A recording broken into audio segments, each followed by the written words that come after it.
Mics are live. And we are live. Ultra Podcast, the episode 85? 85. It definitely is 85 because last week was 84. 85 on this lovely Tuesday, end of January evening. We're only 1 month into the new year and shit's already insane on all sorts of levels. But there's stuff that's way beyond the point of this podcast. As always, I'm Manuel, leader of AJ Connections, and Konaru, the little drawing. Did you draw that yourself? The drawing of the girl with the two pen lights? I wish I had. No, I like that Avatar making doll Japanese website or whatever. Oh yeah. Yeah, I found one of them and I was like, I like this. It's simplistic. It's me. And yeah, that's how it came to be. But hi guys, my name is Konaru, also known as Nijyuuni. I was away in Tokyo for a while, and then I came back and I was working and stuff. And now I'm very sleepy and I'm eating popcorn and I'm having camera issues, so you can't see me today. Yeah. I shouldn't have stopped you because earlier, right before we went live, she was frozen doing like this, and I should have just left her like that. I should have been I should have just never told you that you were not moving. That would have been bad. I would have seen it. I would have seen it on the stream, anyways. Well, yeah, but by then we would have already been live, and it wouldn't have mattered. But anyhow, joining us again, first time of the new year, Callie. Hello. It's Callie. Callie has been like with us so many times in the podcast, and we have a crazy one tonight. What are we doing tonight? What do we ever do tonight? Wait, tonight? What do we ever do at night? Besides we're gonna talk about anime games, and we have a couple quick things. A small follow up to last week's topic about AKS like going to bullshit. We're going to briefly talk about Kyoka 46 going to bullshit, and we might just tie that in together. I want to talk a bit I'm excited to hear about this. I have no idea what this is. No, it's crazy. And I want to talk a bit about Tokyo Love Story getting a new thing. But beyond that, we might have some randomness. We're mainly talking new and upcoming anime and video games. Respectively, Nanabun no... Wait. Nijyuuni. Yeah. Nanabun no Nijyuuni. Nanabun Nijyuuni. Whatever. Anyways, that one. I have points to talk about that. Nana-Niji. We'll just call it that. And then also Animal Crossing New Horizons. Talk about also a ton of things all around. And yeah, that's it. Host stuff. Well, I gave most of my update last week. The only big update I have to mention is that I'm working on a lot of crap for the podcast. A lot of crap for A2J in general. I'm unfortunately also like back to other work stuff, so it's still happening, but it's keep an eye out for a lot of podcast stuff. I'm doing a lot of interviews on the side that I don't even know if A2J really knows about all of them, but they're A2J related. But I just don't feel like involving everyone as of yet. I feel like a lone wolf the past couple weeks. And speaking of lone wolves, what's new with Callie? I still have a YouTube channel called Double Dorks DIY. Yeah, that's pretty much it. Y'all should subscribe to me. Are you working on any new content? I am. I'm making 2 videos right now. One of them, I go through every cosplay that I can remember doing. Oh, nice. Which still amounts to about, I think it's like 30 or 40 costumes. Oh my god, that's a lot. I have a list of every costume I've ever done, and there's about 75 of them. Oh my god. Whoa, 70. I like how that was barely like half, but okay, go on. Yeah, well, I was like, I don't know, a lot of them were interesting. And then I have another video where I talk about a really, really cute store that was in my hometown that actually just recently closed. But it was kind of like Disneyland, and I'm going to make a really weird Vidodo-esque video about that place. So that'll be interesting. Nice. Here. I need to get a link to my channel. It's not working. Oh. Go check out our channel. I'll have if you're watching on YouTube. Oh, by the way, chat is open. There's a few people talking. Sorry, I can't read the tiny font. I'm getting more and more blind, and also it's kind of dark in here today. Darker than usual. Hey everyone in the chat. Yes, we're talking to Animal Crossing later on. There's the link. Chat is open. Go ahead and chat with us. If you're on YouTube, like, comment, subscribe. If at any point we made you laugh on YouTube, you owe us a like. Why do you keep saying this? Because it is so disgusting. Wait, it gets better. And if what I said annoyed you, you owe us a dislike. My eyes rolled back so much right now. Why don't you just tell them just like it so that exactly. No, I mean, because it's helpful to the channel and it lets people come to the channel more. Instead of making people feel obligated, if we made you laugh.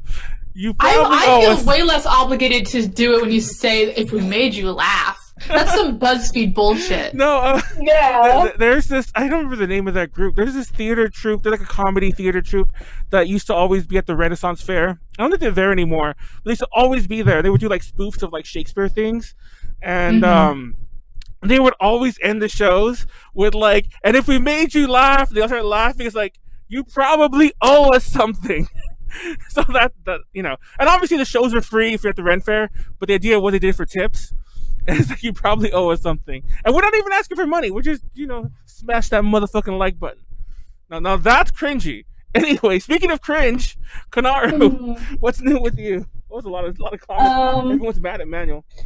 Okay, I love it. Yes, please dislike this video. Okay, I dislike it. I know. Wait, my other favorite comment? Love when Manuel cosplays as a drunk party dude number 4. That's actually very accurate.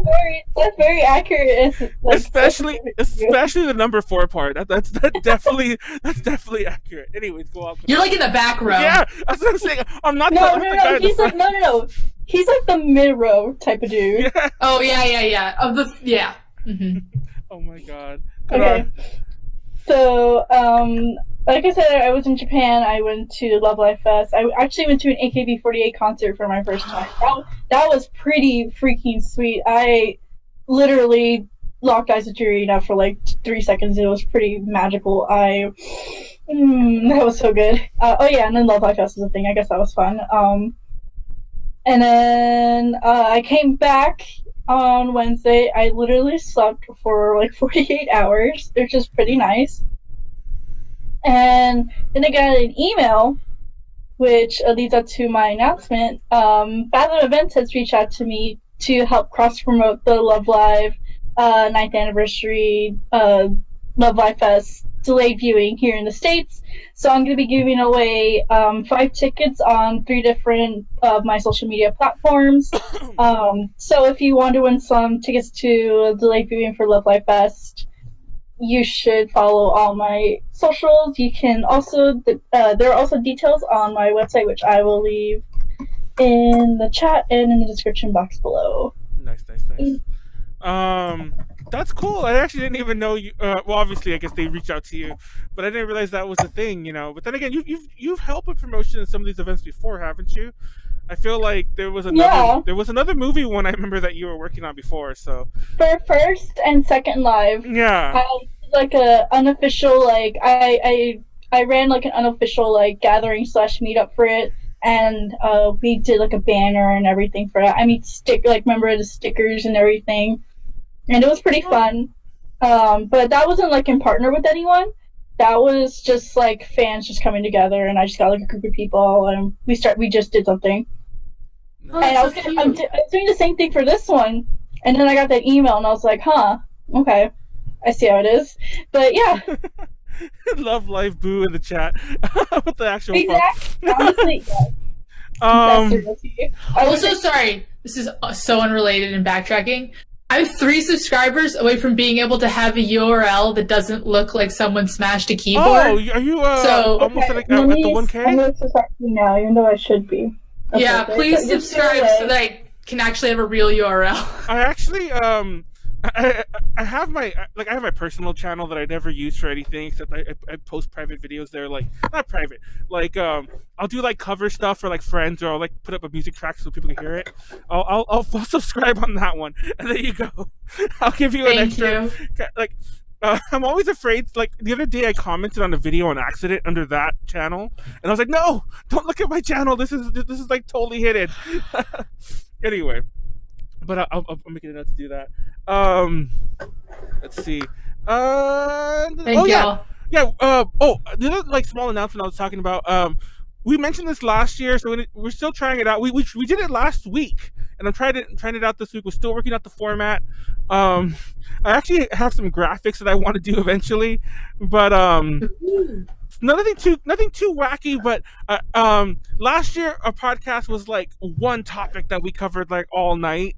And that was hard. It was. So this time around, I was thinking more like we do news, because that's also what bothered me too. Is we never had time for news stuff, which is why we tacked it all on at the end of the year. I mean, so we'll do some news, and then we like, okay, the topic for tonight. And Molly made the joke last year that it's like last week tonight, you know, that one show, but it's like it's like part of last week, a little bit of this week tonight. I like that. But with no budget.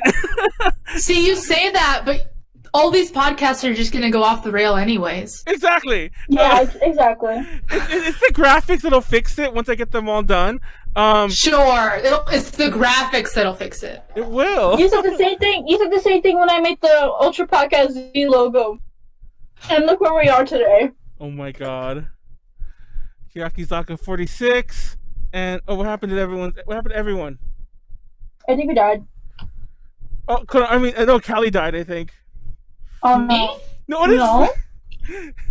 no, it's funny. Like, everything was working fine, and even a friend messaged me like, "Oh, your video's running. Oh, it's running fine now. It's just not running fine on like Callie froze."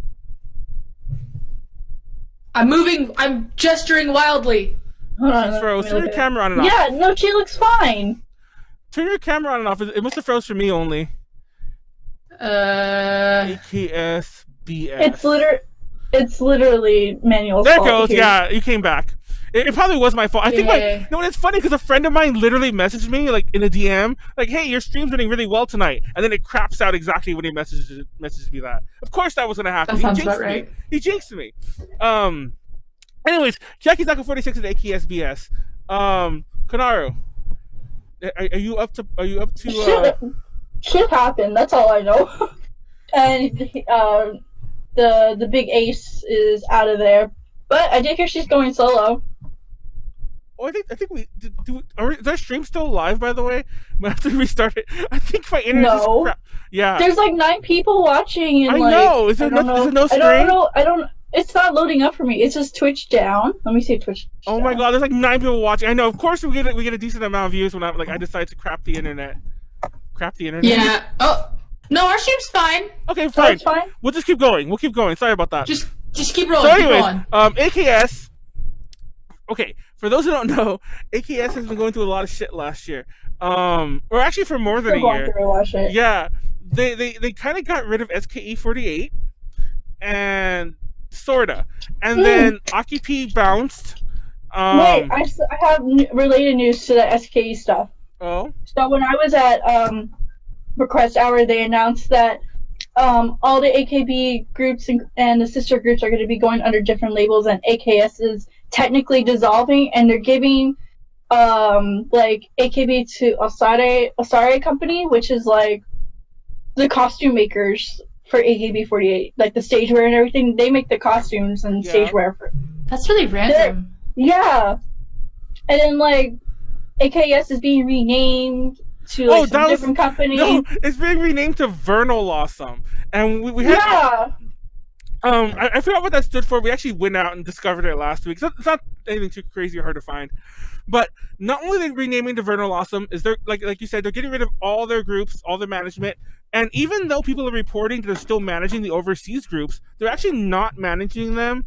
They're under different labels and management. They're managing them like in Japan. So like if JKT decides to come to Japan, they'll get them a gig or something. They take care of they take care of them. But when they go take overseas, care, yeah. Yeah.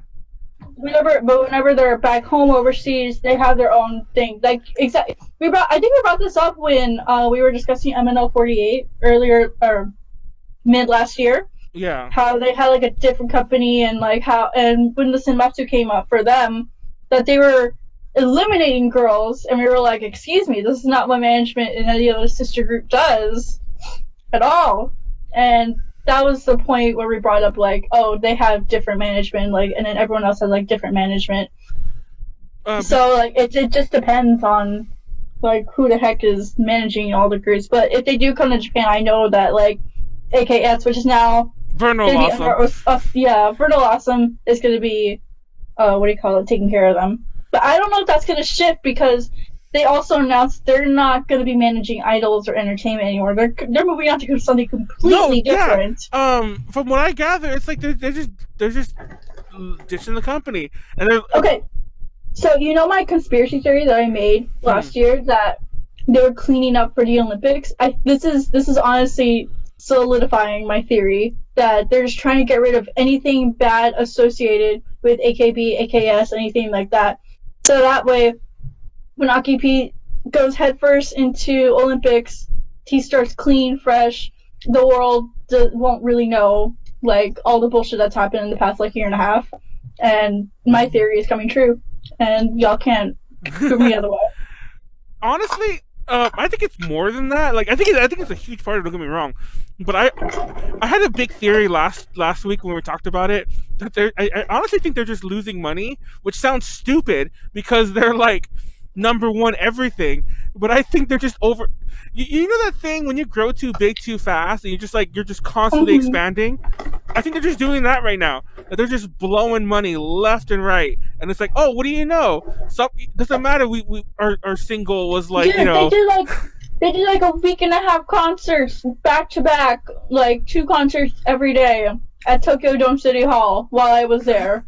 So it's ridiculous. I really think that there's some crazy behind the scenes growth BS that's happening, that, like, it's finally catching up to them. Like, they're just an out of control company, or they were, and now they're literally, like, not dissolving. Well, they are dissolving technically, but they're like spinning off each little piece to, like, hopefully, like, good luck with your life, you know.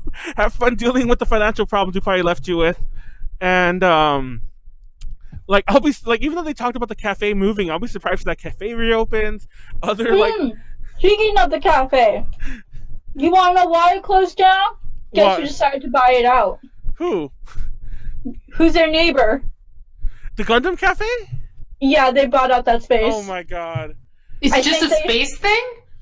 I don't know if it's a space thing, or they bribed them, because like bribing for space is not. It's common over there. It's done. And they are remodeling that whole, which is a really ugly part of the station, by the way, where the cafe is. Like, you come out and it's like that weird gray part. I like it. It's iconic I hate that part. Well, I hate you too. No, and then, like, there's that part, like, right behind it where it's like this weird, like, ugly, like, concrete thing. I like that. I like how all the landmark features that I think are the most, like, disgusting things in Akiba are the things you love. Yeah, because that's, like, iconic to me. Well, it's iconic because it's always there, but I'm always like, just like Tokyo Tower's always there, but we still find it pretty or whatever. Skytree's always there, we still find it pretty. Well, that's Tokyo proper. Anyway, but going forward, we mentioned a bit that like Sony, that probably the same things are plaguing not the Kiyakizaki, like the Sakamichi, is that what they call it?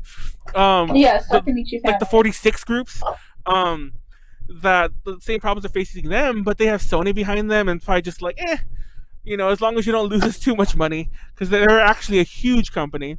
But we did talk about, I wonder if this will affect them.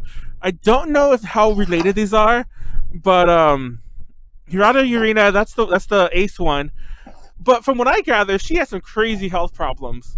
Yeah, she has really bad health problems, so she needed to leave anyways, and I'm glad she did. She put her foot down. God bless her. Yeah, I'm not sure if it's like asthma or what, but apparently she keeps like hyperventilating on stage. Actually, I watched Senbatsu. I watched Kohaku this year, but I didn't see this. I saw their performance, but I didn't see this part. Apparently, she hyperventilated on stage, and you could see people like carry her off stage. Like other members of the group. They're not gonna show that. Well, I'm pretty sure that it's not a delayed broadcast. I'm pretty sure that during the live thing, you probably find it. Is what I'm getting at. No, they strategically make sure that you don't see that shit. Like, Kohaku is crazy. I remember when they used to like do the live streams, the Morning Musume concerts, like the live streams, and you would see them like fall on their butts and things like that, and it's like, oh look, they actually fall. But then of course when the DVD comes out, they cut that out. But anyway, but beyond that, Otonana and Suzumoto Miyu both they didn't announce graduation. They literally were like, "Oh yeah, then they're gone." They graduated at some point, and they didn't say why. It's not graduation. It's called termination. Oh yeah, no, they actually used a different word too, because like there was actually I saw a new article about like the difference between between graduation and like I forgot what the other one is, like being let go, but like euphemism way. They didn't graduate. Are these two girls who are implicated in that? No. Okay. No.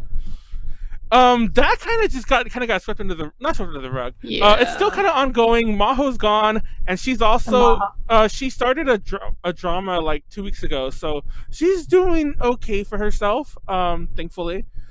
But anyhow, and throughout all this other nonsense, there was another graduation announcement yesterday, I believe.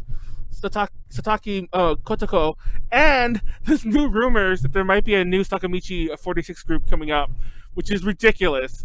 It's like just keep doing it, guys. Just keep building these groups, building these theaters, and then become Vernal Awesome 2.0, like in like 5 more years. I don't know. Anyway, that's the BS. There's honestly that's the tea, sis. Yeah, there's so much more to say, but that's the gist of it. TLDR, like my honest take of it is the Olympics has something to do with it, but I really think that this is business practices, like really weird ones where they're always trying to like spend the money they're making and not really like focus on what they already have. It's like, yeah, that's literally how like every company like in Earth that like kind of like fails, they fail because of some variant of that. So don't do it, guys. Don't go into business. Don't go into idols. Idols were a mistake. Idols were a mistake. Anyway, Isaiah's talking about taking pictures. I think he's talking about Akiba, like all that nasty Akiba stuff. But anyways, also, I have something super unrelated, but Callie like reminded me when she brought up like, were those two involved with like the NGT scandal? My whole section was at AKB Request Hour. My whole section I was sitting in was like nothing but NGT fans, and I felt really disgusted. I'm sorry. Oh my god! I need to come out clean. Well, on that lovely note, let's move on to the next topic. Okay, does anyone know Tokyo Love Story but me? Tokyo Monogatari? Nobody knows that but me? I feel like I've heard it. It's on Netflix. Actually, I think it is. It's funny you mentioned that. I feel like I've seen it on Netflix. No, because actually, that's kind of like the coda to my whole story. Thanks for killing my punchline, by the way. But Tokyo Love Story it's a very old drama. It takes place in the late '80s, which is that's the reason I loved it.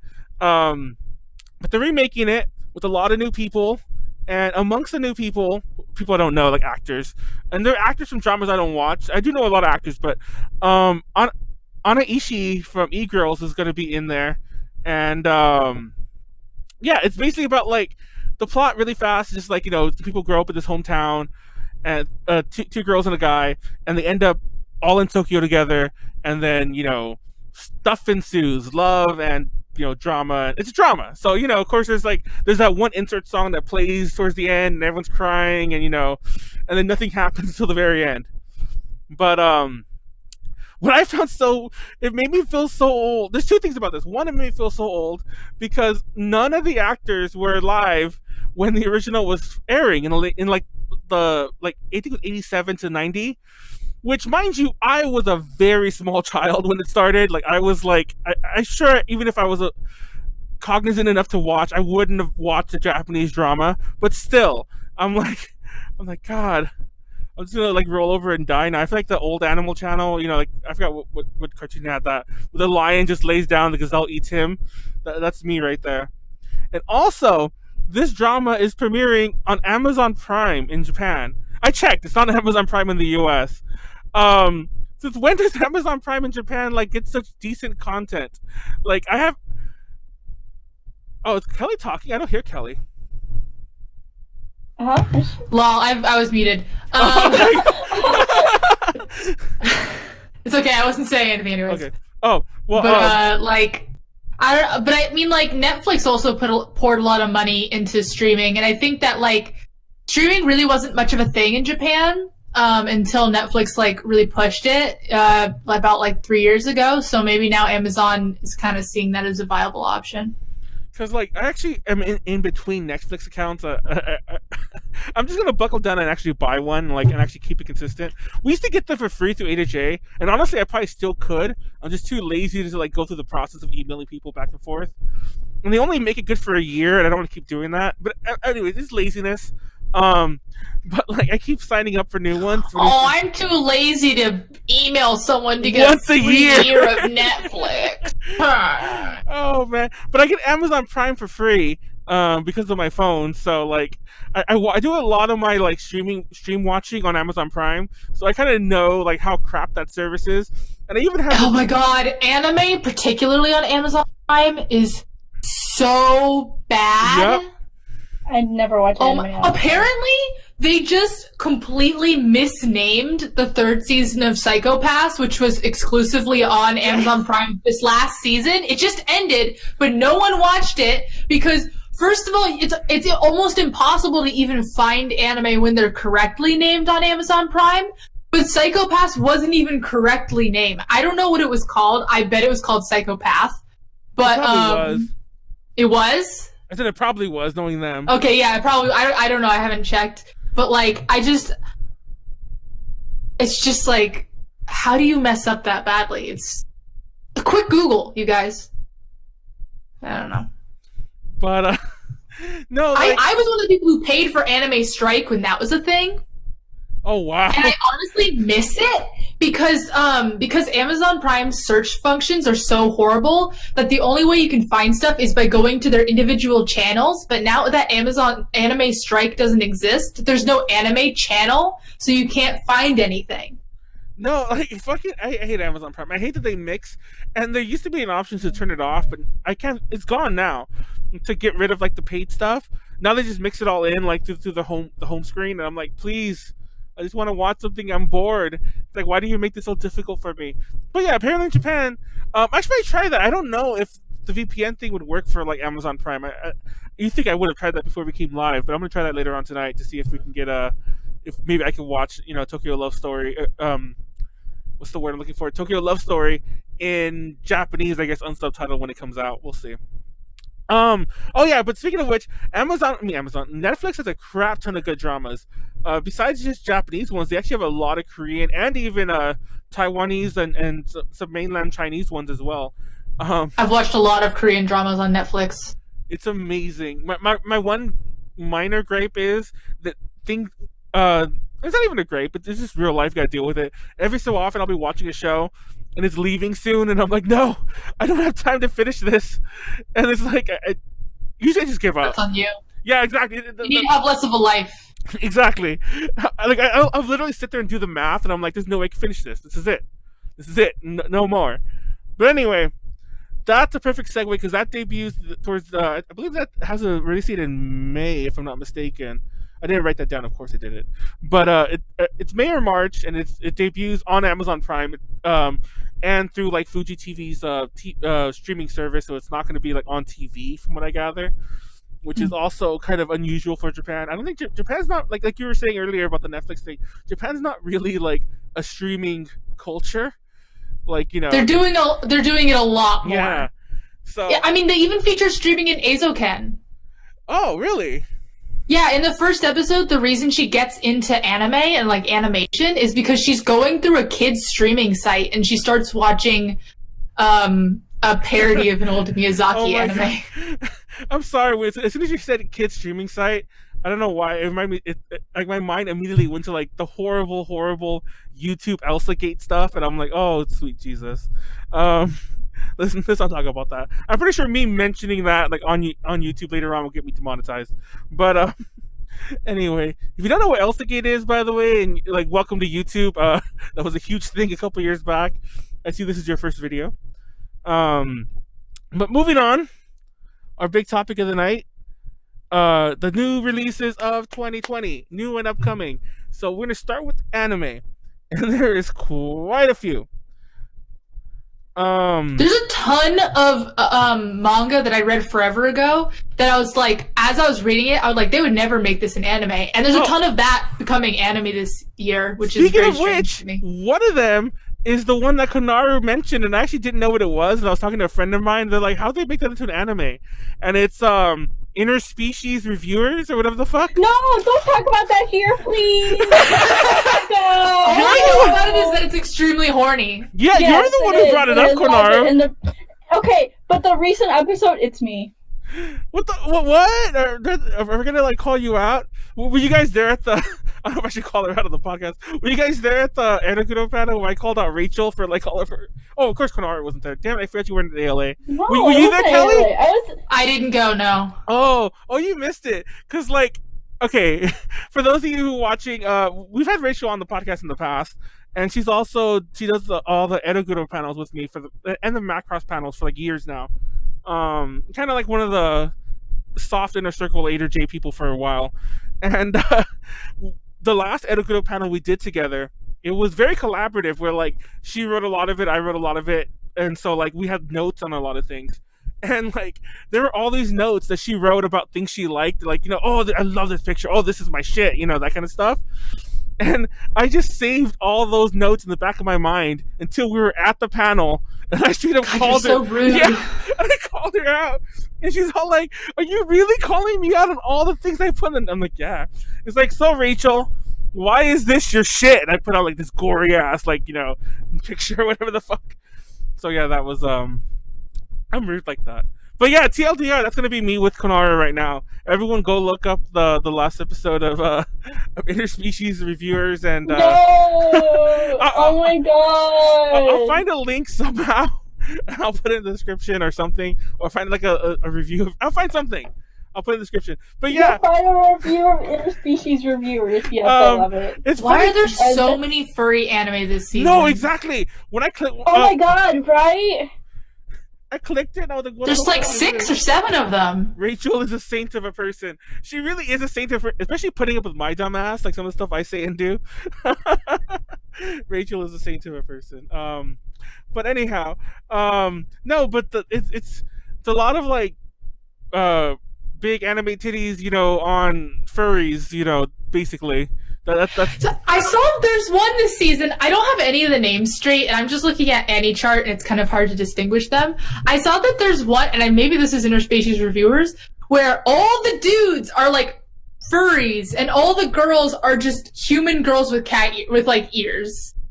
Oh, are you talking about Nekopara or no? I don't think it's Nekopara. It looked like it was in a school. What the hell? It definitely wasn't Nekopara. Yeah, Nekopara is the main one. Yeah. I gotta. Beastars is good. Oh, Beastars is actually good. I'm not a furry, but which is a great way to start a sentence. I know I'm not a furry, but Beastars is literally my favorite manga right now, and the anime was a really good adaptation. And turns out I know someone who's working on it, which is wild. Oh, you know what's weird is that it's been out for a while, from what I understand, right? But like people. Well, it's not coming to Netflix until March. Oh. I'm watching it now. I can't wait. I watched it already. Don't worry. Yeah, like I was just really surprised all the hubbub that's been going on about Beastars recently, and I'm like, oh wow. Oh my god, it blew up. It's literally my favorite manga right now. Like, I'm literally not a furry, but oh my god, this shit is so fucking good. Everyone keeps starting sentences like that. I'm not a furry, but I'm not a furry, but. True. It's true. Furries actually don't like Beastars very much. Which I'm surprised at, actually. It's the art style. They don't really like the proportions and stuff.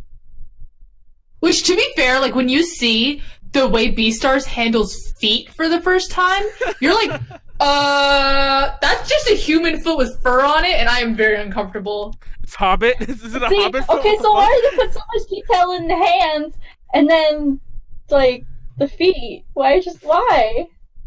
Like, I know shit costs money, but shit. I don't know. No, but yeah, the Beastars manga is also extremely good, and I highly recommend it. And Itaru Paru, whatever her name is, she's like my idol. She just like doesn't give a single fuck about what she puts in her manga. She's like, yeah, I mean, like, I I just like, I really ship, she's never said this out loud, but it's like really clear from the manga. Like, I ship Legoshi and Louis, but like, I know they can't be together, so I'm just gonna have like an insane amount of fan service with them. And then, and Legoshi basically admit that he's in love with Louis. Dude, okay, so I'll be real with you. I watched the anime because I thought Haru was like really, really cute, and then like I get to episode 2 and I'm like, holy crap, she's something else. All the furry talk. Oh my god. Where's Shut up, Manuel. Where's Ren? We need Ren too, because Ren was a bit of a furry. Remember? Am I calling her out too by saying that? I don't remember. I don't know if she said that. Oh my god! 4 volumes of Beastars right now in English. It's funny because like the very first, at least the first one. I think they gave us the first 2. It was in a pile to review. Not a pile, but it was in an email. Hey, do you want this to review? And I said no. I didn't even tell anyone in the chats because it looked so weird.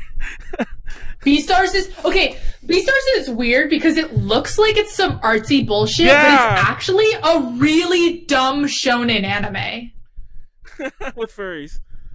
With furries, highly recommend. Oh my god. I actually need to get more into Beastars. Everyone keeps talking about it. I don't know.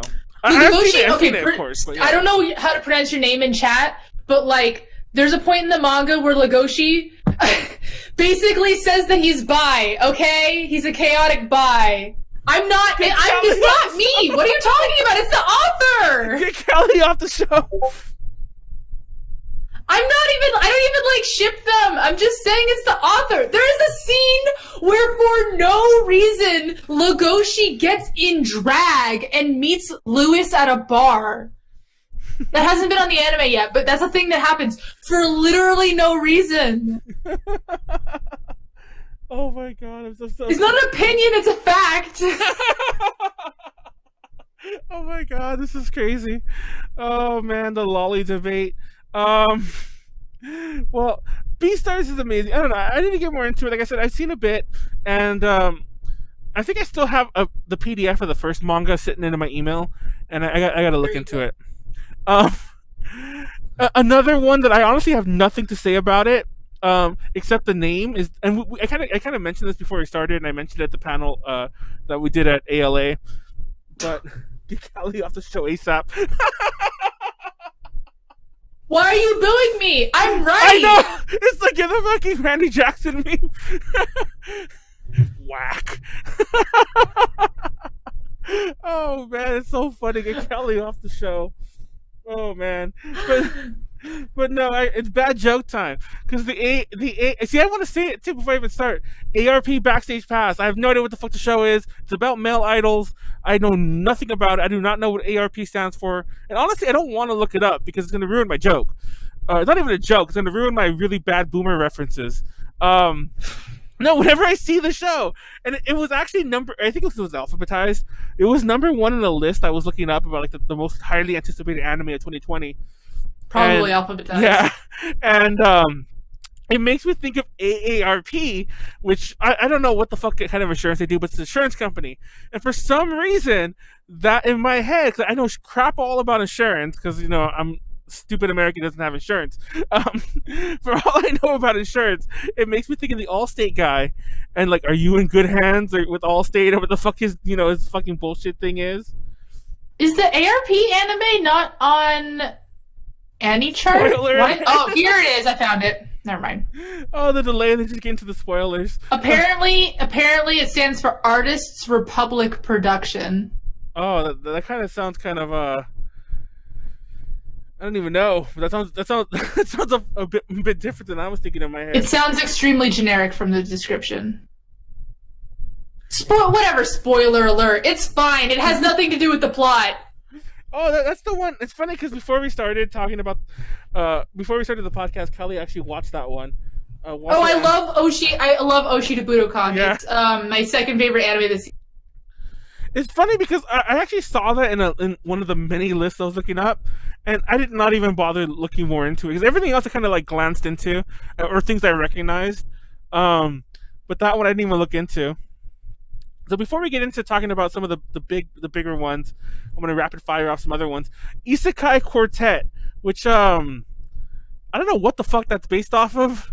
It's a lot of cheesy... Isekai Quartet isn't Isekai Quartet the ONA anime that's just like a crossover, a bunch of other isekais? Yes, yeah, it is. It's like it's Sword Art Online, yeah. SAO, and a bunch of other bullshit. But what's funny about that one is that was like Shibuya Kaho's favorite anime when we interviewed her at AX last year. So, so if you want to in with Shibuya Kaho, if you ever see her at another con, just talk to her about Isekai Quartet and the second season that's coming out soon. But yeah, she went on and on about the first season. So yeah, that's my little advice if you want to have some Kaho interest, whatever. She was at ALA. I didn't see her at all. But she was at ALA. I walked by one of her panels and I was like, I'll come back. And of course, when the panel was on, I just went back to the room. I think Konaru was back. She left for a minute. Attack on Titan is getting its last season. Am I the only one? And I don't mean this in a hipster way. I really don't. It just always got away from me because I always thought, like, I'm going to watch Attack on Titan one day because it's so big. But I've never watched it. And now that it's done, or it's going to be done, I almost feel like, should I bother? Don't bother. It interested me, like I said, not even in a way that I thought it would be good. Not even like it's gory. It always looked gory. Looked pretty cool.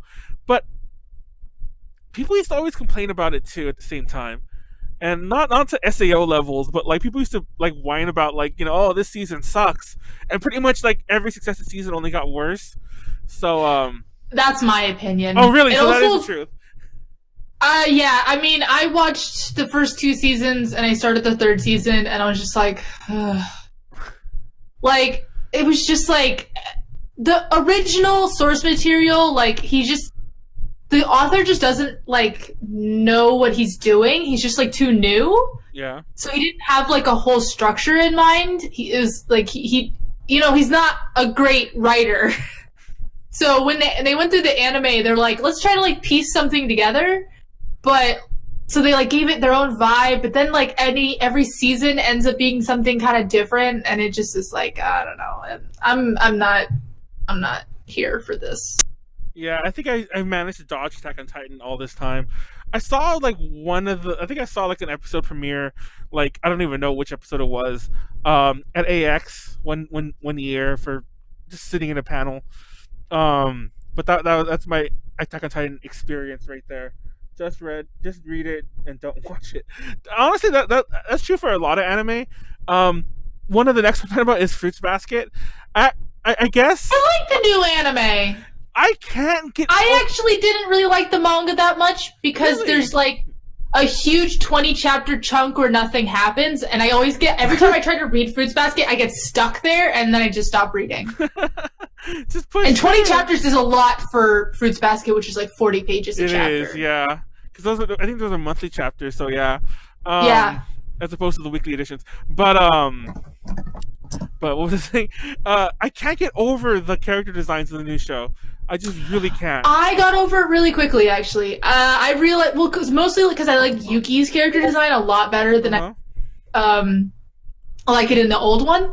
I thought I would be more annoyed with Kyo, but Kyo's he's cute. They did a really good job. There's more blushing, and it's like adorable, more blushing, which is like literally all I could ask for. So I actually really liked the new anime. I guess the ending song is also really good, and it's by a boy group in Japan, where most of if not all of the members are American. It's like wild. Wait, what? Yeah, they're called Intersection. I'm gonna look this up. I know. I actually didn't know that. Yeah, because I was listening to them. I was listening to the ending song, and I'm like, why do they have like an accent in their Japanese? And I was like, am I right? Am I crazy? And I looked it up, and yeah, that's the case. Well, I still prefer honestly, even though the first show has its Intersection is a 4-member idol group under Avex's The Whole Earth Connection and is made up of multicultural Japanese born in the United States. Interesting. Of course they're on Avex. Not because they're American. Of course they're on Avex. But like Avex is a company that like just they have labels for that kind of thing. I literally hate Avex though. Yeah, like that's a. I don't want to name names, but a friend of for those who don't know, I do like some music stuff on the side, and there was a new person working with it. Like, how realistic is it to get us on a Japanese label like by the end of the year? And I'm like, if you want Avex, we could do it, because Avex like will take almost anyone, and then they'll put you on a BS, one of their third tier labels, and just leave you there till your contract runs out. You'll get an EP every 2 years maybe, and you'll just be left there to wallow. I've actually said this in many different contexts, but I call it Avex hell, and I've said it like all the time. Like you get stuck in this contract, and they put you in a fucking 5th tier label, and like sub label, I mean, and yeah. Anyway, that's an aside though. But Fruits Basket, it's getting a second season. I like that it's continuing the story, and I think from here on, it's like I didn't finish. Full disclosure, I did not finish watching the first season of Fruits Basket because I could not get past certain things. But apparently, from here on, it's going to start moving past like things the first show didn't do, like manga only things, which is cool. But I also like the pacing of the new anime a lot better than. Oh, we it feels nicely paced. Yeah, Also, what did y'all talk about? I'm sorry, I had to go to the restroom. Oh no, we talked about a lot of things, to be honest. I don't fully remember. Yeah. Oh, okay. Did y'all talk about Nanabun or like? No, we haven't yet. We haven't yet. Okay, We're working up to it. Actually, okay. you missed Callie get called out big time for like all the Beastars things though. Oh yeah, no one is here to support me. I'm sorry. She got booed, it's okay. And it was one of those. It was one of those Randy Jackson moments. Like, why are you booing me? I'm right. Yeah, it's fine. It's not a big deal. It was funny though. But yeah, Yu-Gi-Oh's getting a 20th anniversary series. I think it's a reboot. How's it only 20 years old? It feels 1,000 years old. No. Well, that's the thing. Like, I don't know. Like, I feel like they must have really been on point and like kind of Pokemon status, where like it must have released very closely and concurrently with Japanese releases. Because I was playing Yu-Gi-Oh when I was in high school, or late junior high even, and I felt like I was late to the game. Like I remember, like I inherited like some friends like box of cards that he'd been collecting for a while, and I'm like, it feels way older. Well, the card game's been around longer than the anime. Oh, really? I didn't know that. Right. Yeah. So that part probably does make sense. But yeah, and I remember the anime was on at the same time though. It always tripped me up because I would watch it, and I was like, the English voice acting in that one always threw me for a loop, and pretty much all the English like adaptation-y parts, like the theme song, Yugi's voice. Well, all their voices, to be honest. And I don't know. Like, I have fond memories of playing Yu-Gi-Oh for a hot 2 years when I was like really young, and everything just stems from that. I was annoyed that people were playing Yu-Gi-Oh so much that I started a Pokemon trading card game club. Callie should be banned. I said bland. Callie should be banned or blocked. I'm sorry. Apparently, I revived that in the chat. But yeah, sorry. What did you start because of you? I started a Pokemon TCG club. Oh my god! No, fun fact. I used to play the Pokemon TCG. Like, I got into that when it came out. I was even younger. This was actually before Yu-Gi-Oh. Well, it definitely was before Yu-Gi-Oh. But I was very young. I got into it really early on, and I could never understand the game. Like, really? The Pokemon rules are so simple, I don't though. know. Honestly, like, I've yet to fully revisit it, but like. About like 2-3 years ago, I kind of got into collecting the new cards because I was just. If you read the rules again, you'll realize there's only like 3 rules. But mind you, I was like playing Magic the Gathering, like not even like the Portal and That's stuff. The I was playing Magic the Gathering. By the way, it's a really random tangent. There's a really good manga that I'm gonna look up the name of really quickly. That is literally just about Magic the Gathering in the 90s. Excuse me, that is me. And it's a rom-com. Oh my god. 1 second. Sorry. I need the sauce. Callie. It's not officially out in English, just by the way. But it is called... I can't read the Japanese name, but the English name is Destroy All Mankind. They Can't Be Regenerated. What the fuck? Oh my god. It's called that because it takes place in like 1998 and 1999, so they're talking about like Nostradamus and stuff. I'm literally gonna start reading this right now. It's so good. It's so good. I am reading this right now. It's really good. Yeah. This is me. I don't it's know. so cute. 20 years. I don't even like magic. I don't know anything about magic, and I love that. Dude, my whole middle and high school life was Magic the Gathering. No, I actually played Magic for a lot longer. I kind of went up into like my adult years. Okay, boomer. Well, let me keep. Damn, I wasn't even saying anything mean. What the hell? Why attack me? Boomers get blocked. Yeah. I remember there was a Wizards of the Coast are always at AX. Maybe they're not anymore, but they used to always be there. No, they're not anymore. But I remember when I used to see them on the list and everything. Yeah, it just dawned on me. Like, I don't think they were there last year. Bakugan was, of all people, because we interviewed them. But Wizards of the Coast. Anyways, they used to always be there. And I remember one year, me and my then girlfriend found one of their like badges, like their, and it was this big ass badge too.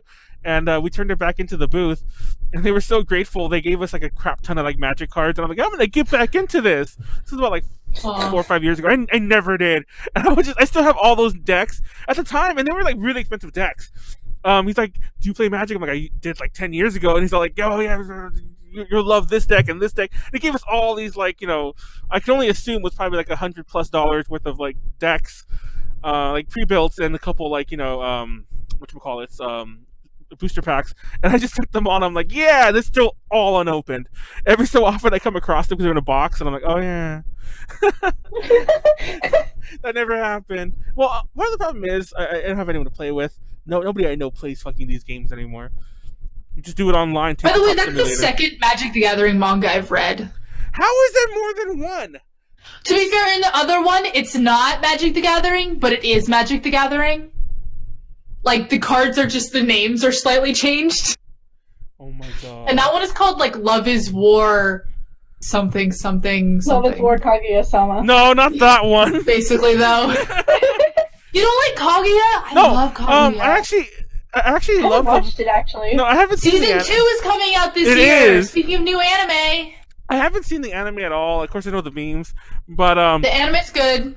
I read the first volumes of the manga because, fun fact, when the manga came out, nobody wanted it. We actually got the manga. Nobody wanted it for review, so I actually sold it to Book Off after I was done reviewing it. Or maybe, actually, no, I threw that one away because I went to take it to Book Off and I got it wet on the way, so I threw it away. And then, like, they sent us, like, I think the third and fourth volumes, and then I had the other ones digital. Those are all your Kaguya-sama ones? Yeah, I don't know how to wield them, because there's 12 volumes, but... Did you hear my story? That nobody wanted them for review? No one heard it. No one wanted them for... Well, I'm pretty sure I didn't know you when the first one came out, because that was over a year ago. Taken them. Yeah, nobody wanted the first... Well, we didn't get them all. They only gave us, like, the first couple. But, yeah, nobody wanted them. Yeah, I don't have the full set. I ended up... My precious babes. I read up to, like, gosh, I forget which volume, like, I want to say 7, because we have a digital, the Viz digital, whatever you call it. We had like one of those subscription thingies where they would give us like all the digitals for the first volumes. Oh man. To be honest, I did stop reading the manga at a certain point that has nothing to do with the two main characters because the story wasn't about the two main characters, and I got really annoyed. But I'm gonna get back into it. All I know is every so often I'll see you make your posts about like your manga pickups on Twitter, and I'm like, oh my god, girl, how the fuck do you read all this crap? Oh yeah, literally.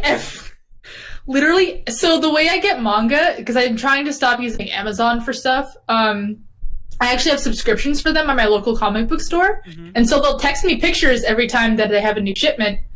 And every time I go to pick it up, they say, "Do you really read all these that fast?"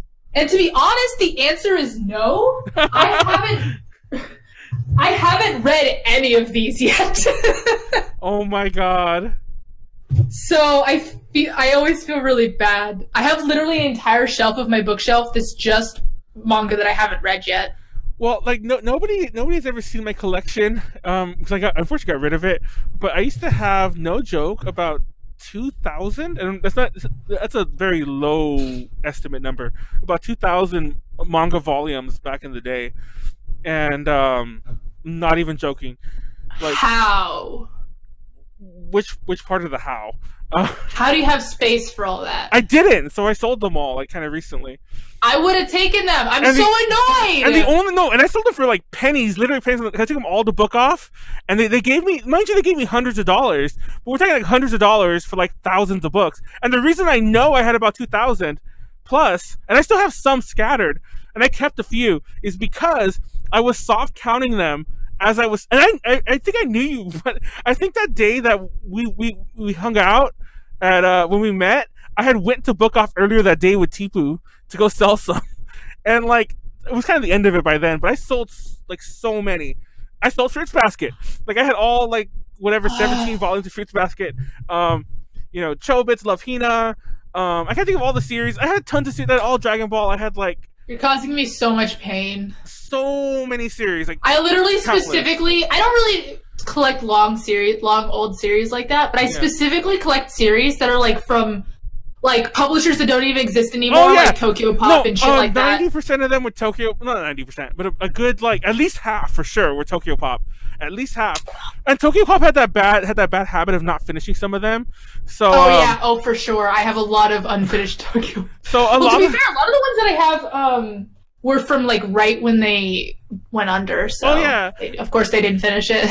Well, I kind of picked up some of those like in the fire sales, but honestly, most of my collecting was before that. Like I was just like in my early adult years, I just bought so much manga, and like boomer. Damn. Anyway, that's my. Anyways, like, I used to have tons of manga, and I used to wait to read them until the series was done. And then, but yeah, one day it just got to be too much. I actually had a ton of anime too. It's because you're waiting to read them until the series is done. Yeah, like that was the way I lived my life. What are you, some sort of Netflix exec? Basically, that's actually why I hate when like certain like Disney Plus did it, but I followed it when they did it. I hate when certain streaming services act like they're a TV network and then release their shows in pieces. I'm like, no, drop it all at once. No, you know what's wrong with the world?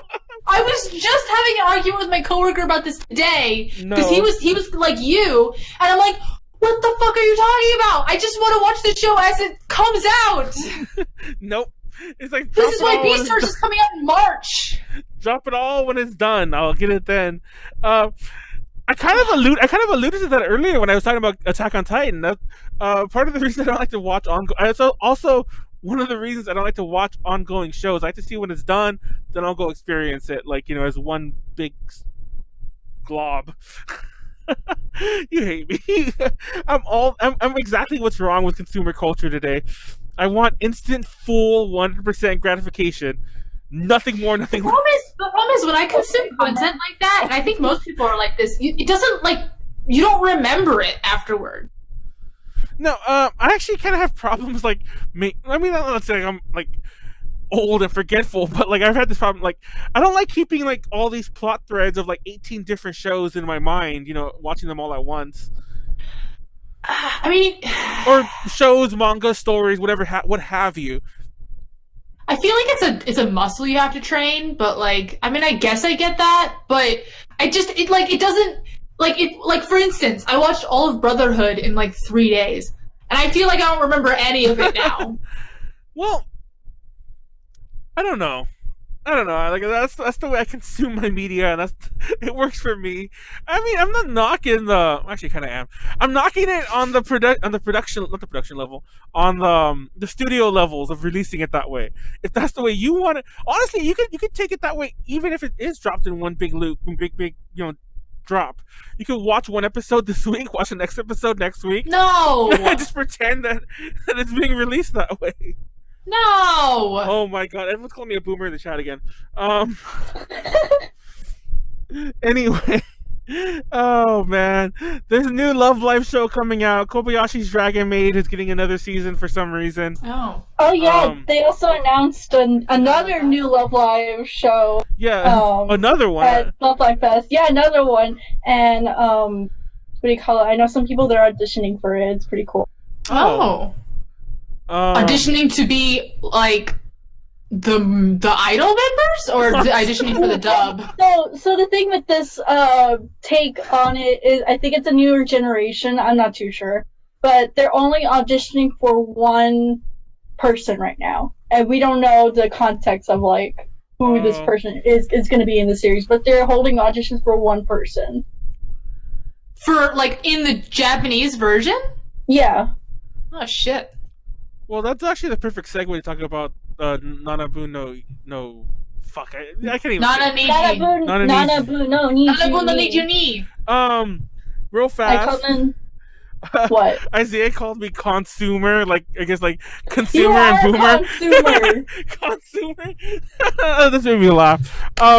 The only even though I didn't intend to cover them all, I just kind of threw a bunch of notes down. The only one we didn't cover in my little notes here is that Uzumaki's getting an anime, and I don't know if I'm just stupid, but I thought it had one already. Like I know this is a live action movie. I thought it already had an anime. But no, it's getting one. I thought it had an OVA or exactly. something. Maybe it did. That's something different. Maybe we were just thinking of the anthology anime they did. Yeah. Which I don't think it was in. It wasn't. Yeah, it wasn't in there. I don't know. But anyhow, let's get in. Uzumaki, the Juju Ito manga series, is getting an anime adaptation. So let's talk about Nanabun no Nijyuuni. 22/7. Now, before we start, I want to tell you that I actually was in like a mild conversation with somebody. I don't want to even name them or name the Anyways, I was in a mild conversation with somebody about this because we had an old interview that we actually interviewed the group. And even though it's published really late, I decided to just fuck it. I'll just publish it because it's a good interview. So I emailed them like, hey, I know it's late, but if we finish this up and translate it, can we still publish it? Because we have to get it approved. They're like, sure. And it's somebody I kind of knew through other, like, they used to work at a different company that I knew them personally at. So we were talking a bit about the anime, and even they told me that the PR department is having a lot of problems getting the normies, like, you know, obviously, like, us who probably are, and even me, I fucking been exposed to this from day one when it had no name. People who've been exposed to it forever know how to say it. Me. But, like, the casual anime fan, like, the millions that actually, like, will be the ones that hopefully make it money, they don't know how to get them to pronounce it properly.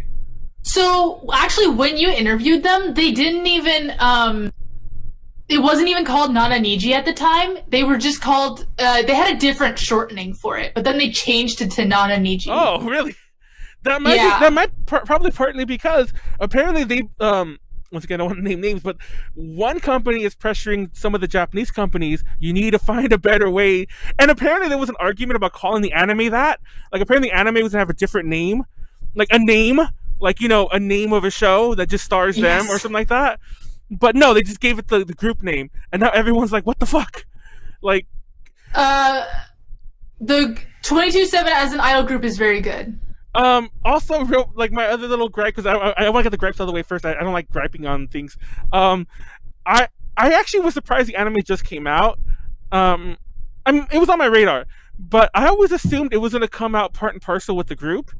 Because the group... No. Yeah, well, the group literally premiered in 2018. No, the group was announced, like, the auditions, mind you. The auditions were announced back in 2016 because Heidi was still here. Heidi was still in the U.S. And or maybe it came out in December of 2017. Heidi auditioned for it. Yeah. That sounds right. So my point to bringing up that early date is pre-production was already around. Their anime was already being thrown around. So why the fuck did it take like 3+ years to get the anime produced? It just blows my mind. Because I don't know, maybe it's like animation takes time. See, that too. That's part of it, but like once again, like animation takes like 6 months. The pre-production time might take longer, but like I said, they've been in pre-production since 2016. I don't know. To be fair, animation takes 6 months that's the shortest amount of time. Yeah. But like, let's face it. That's like you're crunching. Anyways, someone told me when we saw them, they weren't very good. That's so rude. Okay, to be fair, the only person I pay attention to is Sally.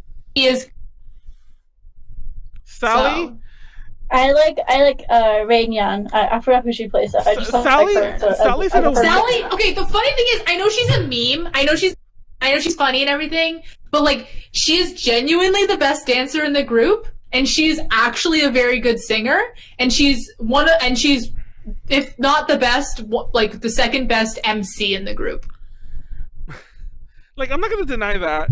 My problem with Sally is kind of a weird, like, I don't want to say personal one, but it's kind of like, it's a thing with me. Oh, that is a you problem. It is. Yeah. Because, like, I have a lot of friends locally who knew her when she was here, and like it's almost the reverse. I feel like if I had known her the way I knew, like, you know, Heidi or the girls in Peachy Parade or Konaru, I might be a bit more like, yeah, you know, I'll support you. But like, and it sounds really stupid. It really is a me problem. But like, she's in this weird outside circle where I don't feel I don't want to say need. I don't feel like I care to support her just because I knew her or whatever. She was just like a normal like anime congoer. I apparently she wasn't even in I apparently met her at one point because one of my friends was like, hey, she's that girl I used to always bring around to like your room when we party. Yeah, I'm like, oh shit. Like, really? Anyways, she didn't party, but I'm not trying to spread rumors there. But anyways, what was I thinking? Be careful. Yeah, I better shut the fuck up. Someone's gonna clip that, and I'm gonna be all over. I'm gonna cut that out of YouTube. Anyway, but so beyond that, she's too memed for me to like her legit, and I didn't know her. Okay, I felt that way too. I honestly felt that way too, and I started watching actual like legit performances, and I was like, whoa, wait, she's like legitimately a good dancer. Like the rest of them are kind of like, but like because they don't get any like professional training, obviously, because it's kind of like AKB, you know. But they're probably given more instruction than AKB at least. But they're like, smaller, no, yeah, they're smaller, good to manage, so it's gonna be easier to train them. Yeah, for sure. But like I was genuinely surprised, like, oh, like I don't know. And then like after I don't know, the thing that made me actually really like them was their virtual YouTuber content. Yeah. To see more of their like personality and stuff. Even if it was like the bad AR or not AR, but like the motion mocap, stuff. the mocap. Yeah. Bad mocap. Okay. That was charming though. I like going back to it is charming. Going back to the anime, I'm actually really annoyed, and if someone actually like is a more of a non-Niji stan than I am, which is very easy to be, because I'm not like that hardcore.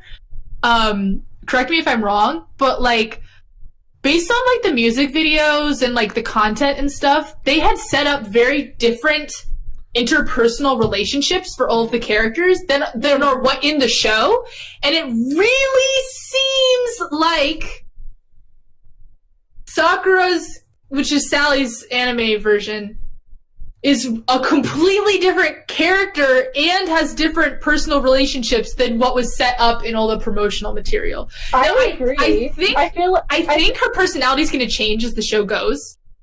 Mm-hmm. Because it's like literally a 180 from what's in all the content. Have you guys watched the anime? I watched it. I'm up to date. You're up to date, so you've watched more than I have. I seen the first episode because it was on a not trailer. Yeah, I've only seen the first preview episode. thing. So is Sakura's personality more like her regular personality? No, it's funny because like, well, Konaru, you can think of an answer while I just blast this out real fast. I've actually heard that from other people as well. So, honestly, my problem is, like, first of all, I'm not that far into the anime, but I also didn't know too much about like, you know, not Sally's relationships, but like the relationships, interpersonal character relationships. Well, no one does. I mean, it was just like through like clips and stuff. Exactly. I didn't know of any of that. It seems like they changed her character completely so that she was more of a main character, so she was friends with the main character and in the show more. I always felt that like she wasn't featured enough for like the meminess. Like all I've ever, like, honestly, if it wasn't for her, I would have forgotten about this group a long time ago. Well, that's why they made her like basically a main character. I would have long since forgotten about this, like this whole project. It would have just slipped under the radar. Sure, they would have come here, but I wouldn't have cared. Yeah, that's my take on that. But Konaru, go ahead. Yeah. No, I was to say I agree. Like, I feel like Sally is different, but I think her character is gonna evolve more as the show goes on. But this is totally unrelated. But can we also talk about how this is basically 0048 without space and violence? Yes. I thought that exact same thing. No. I was like, oh my god, like they're doing the same thing again. Is this honestly an Aki-P thing where the anime he comes up with is just like mythical being? No, exactly.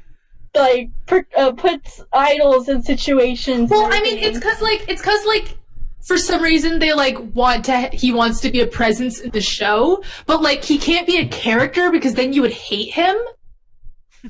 The wall. Okay, So he has to be some dude, otherworldly being. That is I the realized best that interpretation I've ever heard. I mean, that's true, right? Am I wrong? Yes! You're not Yeah. wrong. I'm pretty sure the cult is Sony. Oh my god. I love it. I love it. I stand. Right? Oh my god. My boyfriend yeah, also, 22/7 my is a boyfriend really also wild likes to call it this the Idol Society because he thinks of it like Illuminati. He thinks of it like an Illuminati style. He's only watched like the first episode, so. But he says it reminds him of like a lot of conspiracy theory Illuminati shows that he's watched. The lizard That's people. really funny. Lizard idols. I know the lizard idols. Oh my Someone god! should make that It's show. like Zombieland all over again. Go full meme. Which also is getting a second season. I'm so excited for Oh second my god! season of Zombieland. Yes. That's not even coming out this year, right? Isn't it? I think it is. Well, is it? It might not be. I don't know. I saw it in I saw it in one of my announcement thingies that I was looking up. I I'm don't not know sure. If it's 2020 or not. Maybe but it is. But there is a second season on its way, even if not. It didn't make my list in my little notes list. But yeah, so you can explain the plot of of 22. Who is? Oh, Callie, I was. It's funny because I'm looking at you, Callie. Can't you tell? But Okay, so Nanabun no Nijyuuni is an anime about an idol group that is formed because a magical wall gives instructions to a cult to make an idol group. it's so. Which sounds like I'm making this up, but that's literally the plot of the show. And so like all of their activities are just based on like what the wall, it's like literally like an Aztec wall Yeah. that spits instructions out for them to do. Which is also a thing that happens in AKB 0048. So that's why we're saying it's literally Aki-P, because it is. He's a wall. But yeah, it's why I actually haven't seen the second episode or the third, Oh, you haven't? because I was watching Oshi Budokan. Oh yes, that's me in my late 20s, early 30s. I'm trying. Okay, we talked about it at the panel briefly, but like I really want to cosplay it with Angie, Oh. Yes. where I'm the main character and she's the idol, Yes. right? Yes, Oh, I approve. I want to so bad. So we'll see if we can get that together. That sounds so bad. No, it's not bad. It's good. 22/7 is good. bad. Don't say that. Not bad. It's not bad. Actually, okay, we're comparing it to AKB 0048 is a really good show. It is good. It's so underrated. It really is. Yeah, especially the second season. The second season is like incredible. Oh my god, the first season's like that is a chef's kiss, I swear. I know, right? Turns out the second season written by Mari Okada. That's why. Oh. Yeah. Speaking of panels, all the nonsense, first episode of Nanabun no Nijyuuni. You got it. It's funny because I know these words, in Japanese, like J1 numbers, but for some reason, just saying a fraction, like just. Well, that's another thing. By the way, why is it called this? Okay, so they had an explanation for it a really long time ago, but I don't know. No, exactly. Like, Did they give one in the anime? No, that's what I'm saying. Why is it called this? I never saw the original explanation. I never saw that. Well, you didn't see the second episode, so did they give an explanation? Oh, Konaru. What? Did they give an explanation for why it's called 22/7? I heard. Okay, so I don't remember them doing it, but I know why it's called 22/7. I know also why it's called 22/7, but you probably are more sure than I am. So they're called 22/7 because they're idols that work 22 hours a day, 7 days a week. Oh, that's not what I heard. What? What does that even mean? 22 hours. They work 22 hours, 7 days a week. 7. Oh, that's not the explanation What's the I heard. you've heard? I heard this on Twitter. Okay, the explanation I heard, I swear to God, Sally said, but I also have poor memory. I swear to God, I heard it as porn memory, but go on. Poor memory.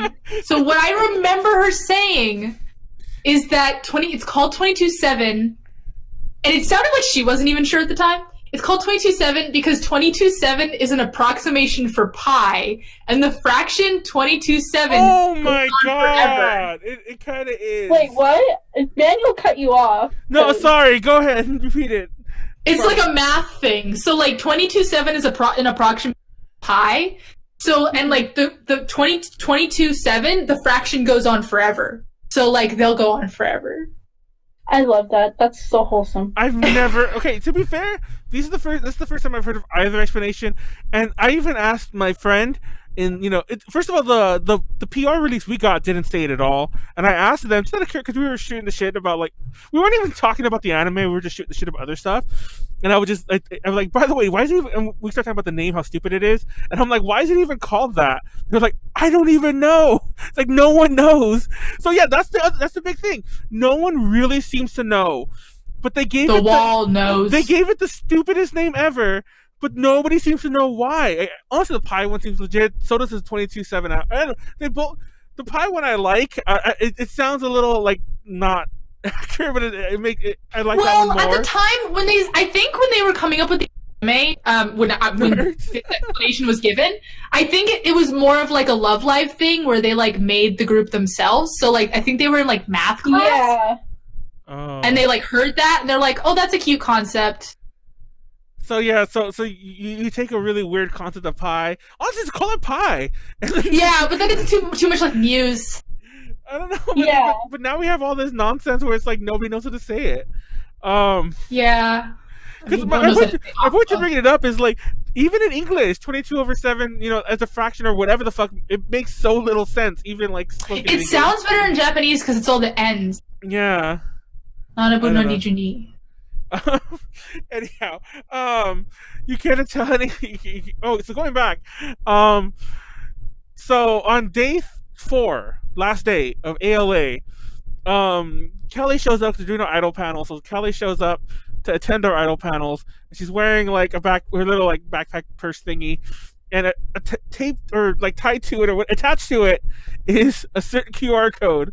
What was the QR code for, Callie? First of all, I was wearing that QR code all weekend. Oh, all weekend, including when I was in my Sakura cosplay. Oh, I don't think I saw you really until that last day. You didn't see me. Yeah. Yeah. So I actually cosplayed Sakura Fujima on first day. First, I wasn't there the first day, so the second and third day, or whatever. And so I had the QR code on my back, and people were scanning it and like telling me how funny it was. It was a QR code that took you to the actual Funimation site for 22/7 because the episode came out on that Saturday. Yeah, it's funny because we were talking about we were talking about when you were gone about like the setup, like how long you had. See, I was talking about this.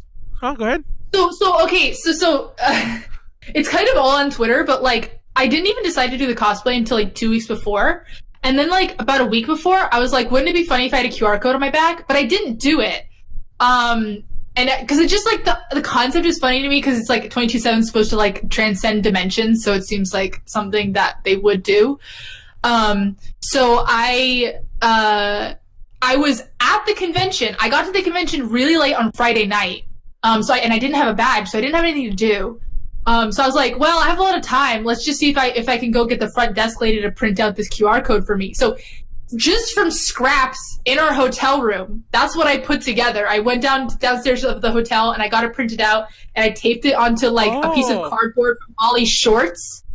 And then I like pinned that to my costume and my backpack and stuff. Really? No, it's funny because like I thought that was a lot more put together. I thought you had like brought that from home and like, Well, that's why I'm glad it turned out that way. But yeah. Oh wow, that's pretty well put together for just like slapping it together. What the heck? Yeah. No, that was actually my next follow up if you like had planned it that far ahead. Sick dab. I didn't even dab. I did think of it a week beforehand, but I just didn't do it. Yeah, exactly. But I'm just gonna do QR codes at every convention from now on. It was fun. It was funny because I think Elliot from Crunchyroll was walking behind me and he scanned it and then was like, "Oh man, that's awesome." I tried. Well, I don't know if Angie even posted because it didn't work because we were in the hotel when we did it. Like we tried to do like 2 phones where she would like She did post it. Oh, she did post it. Where it was trying to load. I never saw it, but yeah. Where I tried to read it on my phone and she would like videoing where it would go. She didn't do like a full video of it. This is a story thing. She didn't like click the link and everything, but it shows that the link pops up. That was good. I don't know. I look forward to the show. It's honestly. I mean, it's an idol anime. It's fine. I don't expect it to be like absolutely incredible or anything. But like, I like 22/7 as a group, and I like that they like care a little bit more about their international audience than any other group, really.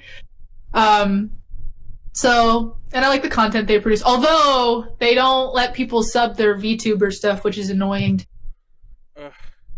What I like about the show is I'm not a huge fan of the overproduced, overhyped, over like merchandise, like the big franchises. And then when you remove all of that, all you really have is like Love Live, AKB 0048, even though it's old as fuck, and now Nanabun no Nijyuuni. And that last show, I'm not gonna say it again. I was probably gonna write that one time. I like because I can't really stand Love Live. No offense, Konaru.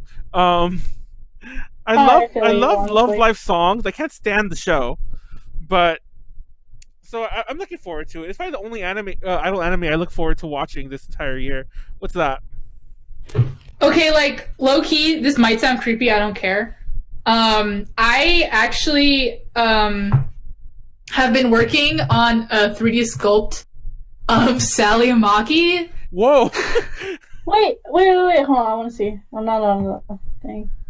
I want to see. Huh? What? Oh, do you have it with you? No, it's not. I haven't printed it out yet. I'm still working, but I will be like 3D printing it. Oh, that's sweet. So if anyone is interested in such a garage kit, hit me up in about 2 weeks. I'm not gonna lie, I'm interested just in the wackiness of it all.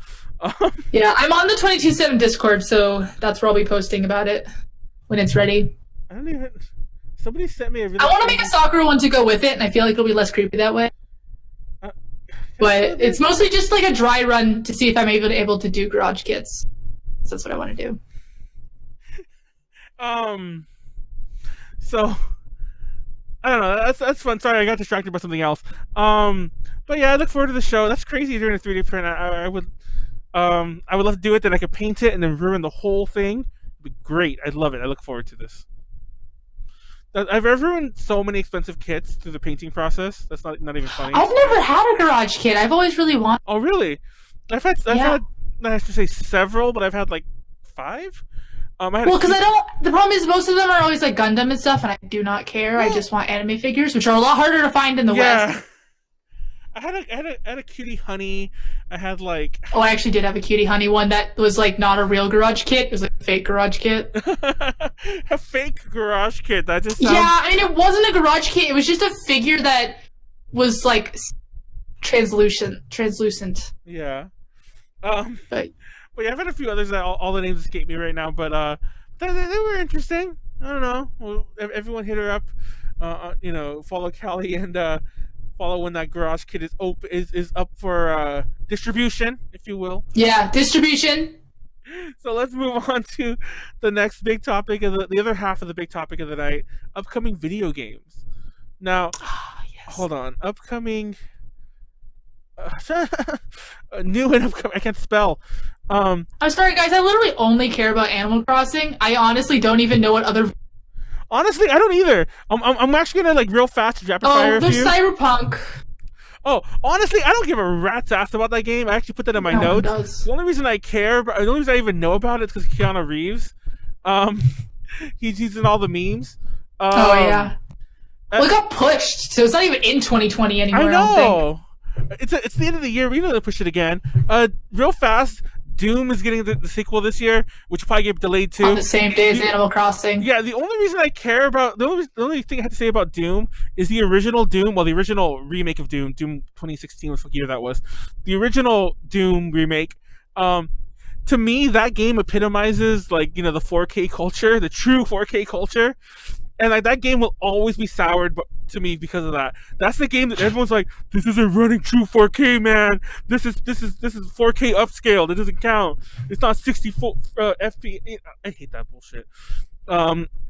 Actually, I argue with Steve about that constantly. About how what a ridiculous internet sacred cow that is. The only other ones I really care about, Minecraft is getting a dungeon crawler game.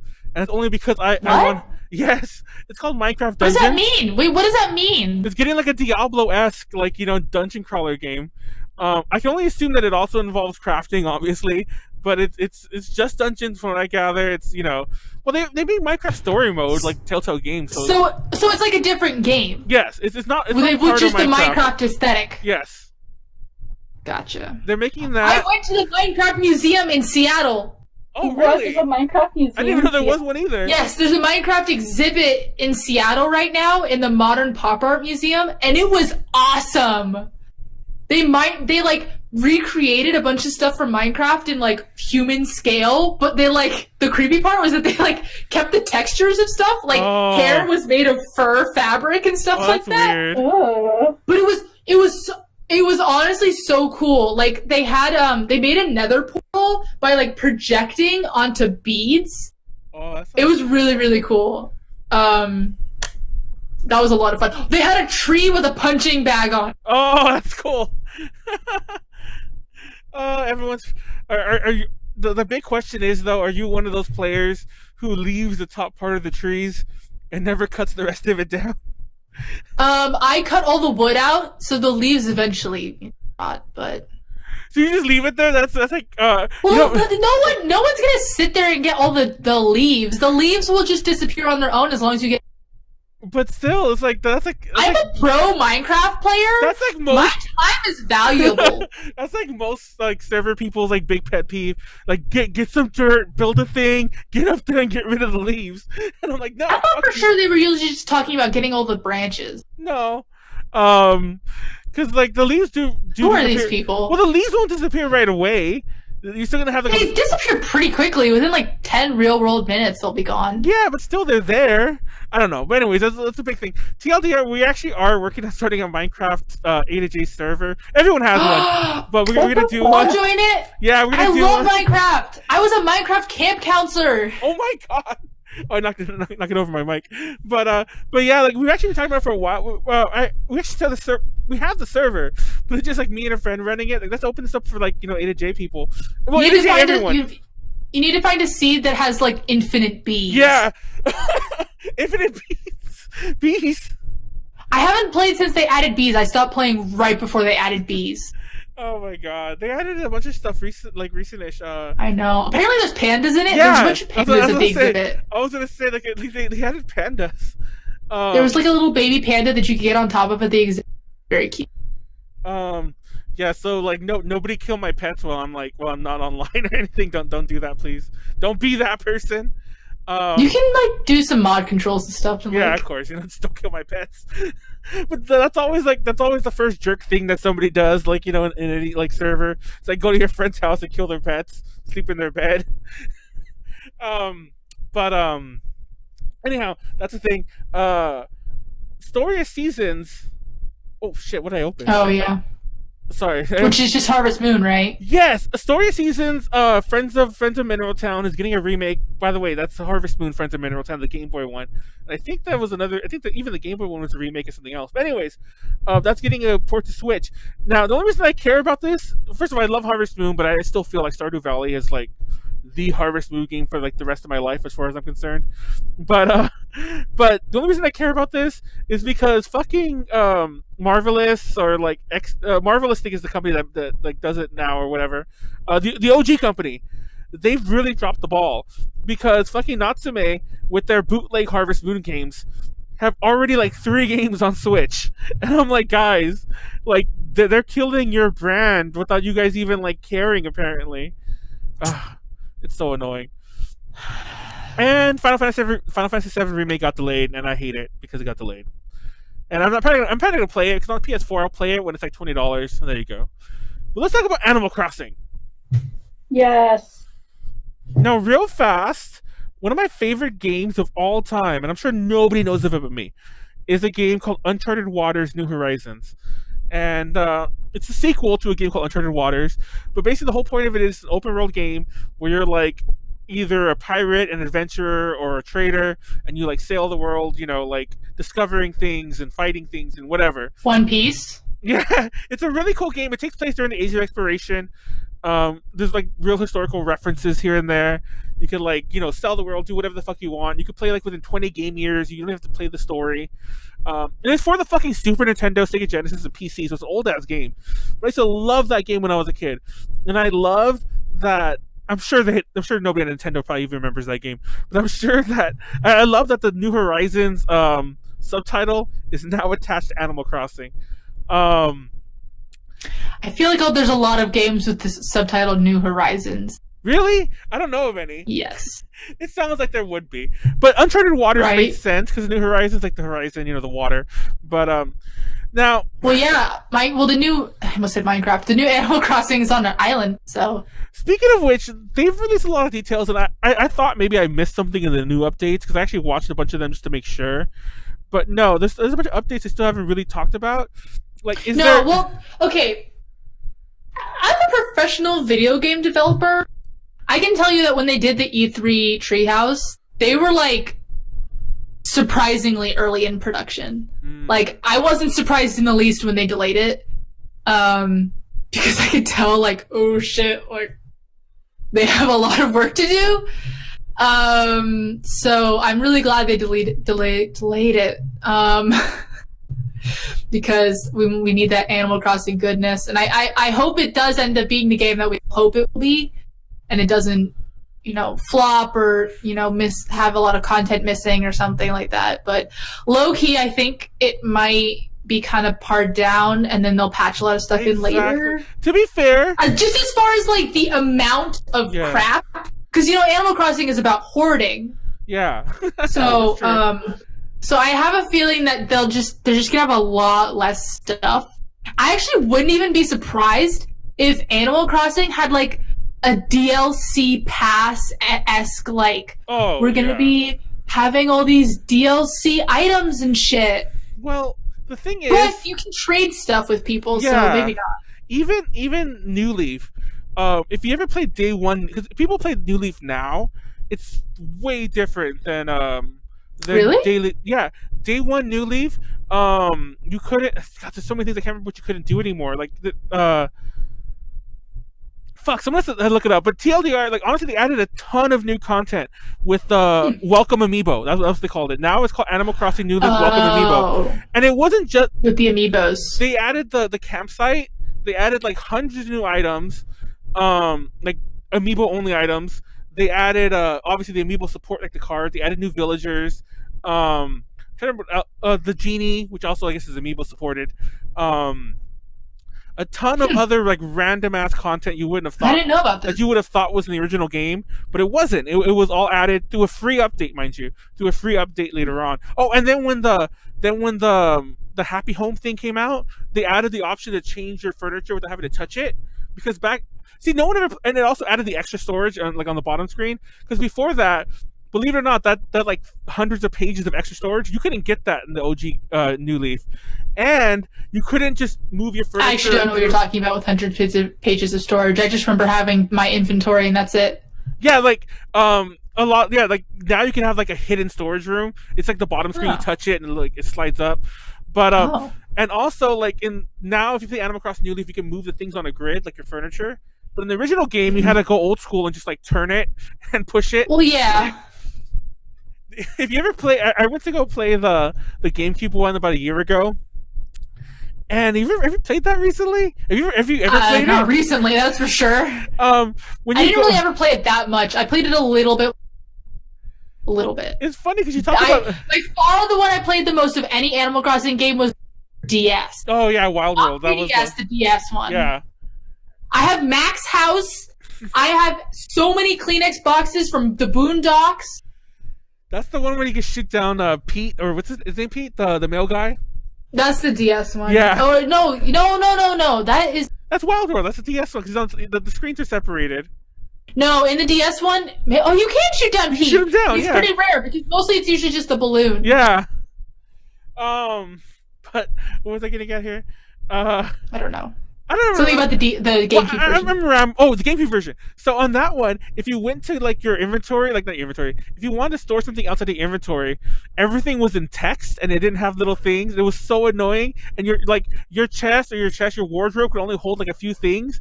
It's like, what do you want to take out? The green shirt, the striped dresser. It is strange. And it's like it's not like a visual icon thing. It's hard to explain. Honestly, I know what you mean. I can imagine it perfectly. Letter. Yeah, but they have everything like listed. It sounds foreign, like to anyone, like if you're playing an Animal Crossing game now.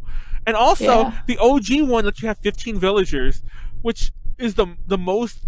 They've actually went. I remember like the DS one had like, I think it only had like 8, and then now they have 10 in New Leaf. But anyways, my point to bringing up, this is a really big deviation. They've been changing the series a lot, so I don't doubt that the game will ship mildly bare. My only hope is that they release updates for free.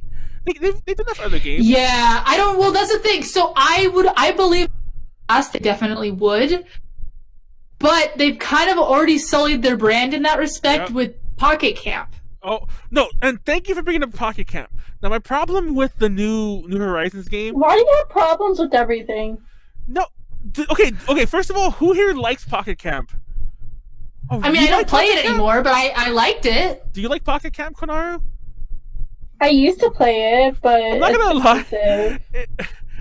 They didn't release the new content fast enough, and I got bored. But now they have a ton of. It's a gacha game now. Oh, now it is. Yeah, now it's really annoying. Yeah. I hate it. It's a gacha game. I actually played it a lot when it first came out. Not a lot, but like a decent amount. Then I stopped, and I played it a ton when I got my new phone because I actually had space to put it on my phone. And I hate the game now. But there's so many of those mechanics. I should re-get it. I have times when I'm like on the airplane, I really want to play something. Or do you need internet to play? Yeah, you do. Yeah, you do. I know, like rip. When they if they ever add the ability to play offline, like even if it's just like farming for stuff, like that's when I'll re-download it. I can't stand. I have to go to the bathroom. Okay. Well, I'll say this anyway. I can't stand the crafting system, and I feel like that's what like a ton of New Horizons is going to be. Oh, she ran back for that. The crafting system is the best part of the new animal. That's the worst part. Manuel, why are you such a boomer? I know. Okay, Konaru can talk about this. I need to go to the bathroom really. Go. But yeah, I don't remember what the crafting system is. I just remember it being long, but at the same time, like, okay, I liked it. No, for example, it's pretty standard. No, shut up, boomer. No, if I got 2 sticks and a piece of like cloth and I made a new bed, yeah, I kind of get that. But like, if I want to make my striped furniture that has been for sale for 1 billion years at like Nook's shop, I don't want to have to like gather like And some of the items are so esoteric. I could get getting the hard shit, but then there's like the cool essence, or what the fuck they called it, like some of the bullshit that the game had. Pocket Camp I'm talking about. I don't know, like, mind you, this is all mad, like, speculation. I don't know how close it's going to be to New Leaf, to Pocket, I keep saying New Leaf, to Pocket Camp, but New Horizons seems like it's going way too far off the deep end when it comes to crafting. Like, that seems to be the biggest part of it, which is, but more in a Minecrafty way as opposed to, like, a gacha, like, mobile way, but still, it's, I can't be the only one who doesn't like that. They also added like. You are the only one that's like that. I hate you. They also, I also wonder, like, so I was actually saying this earlier, and I kind of lost train of thought. Is that they didn't show this? You're on an island. Presumably, you're like lost on this island. Not lost, but deserted. Like Why does the premise of why you're there matter? It's Animal Crossing. Why are mouse people let me finish. Bird people in the first place? Shut up, Manuel. One of the biggest things of every Animal Crossing was the island. Like literally just the island that you would go to for the side activities. That's not true. The DS version didn't even have an island. Well, because the DS one sucked. I'm just kidding. Okay, everyone but the DS. The island's only in like half the games. It's in the GameCube one. It's in all the others. It's in the Wii one. It's in the 3DS one. It's not in New Leaf either. Yeah, it is. Oh yeah, you didn't. That might have been added in Amiibo welcome amiibo, to be honest. But there is the island. No, it's in Pocket Camp. I swear to God, that Pocket Camp is the first Animal Crossing I ever played that had an island. No, that's actually where you meet other. That had to been the original, because that's where you meet other players. Like, you can meet them in you can invite them to your town too, but you can go there and play games. Oh yeah, you could do like bug catching competitions. Yeah. So like, but like, it doesn't like. There's probably gonna be a different island in this. It's just gonna be a smaller island. I don't know. I'm just. If there is an island, who cares? It doesn't need a different island. It's the only reason that island is there is for loading purposes.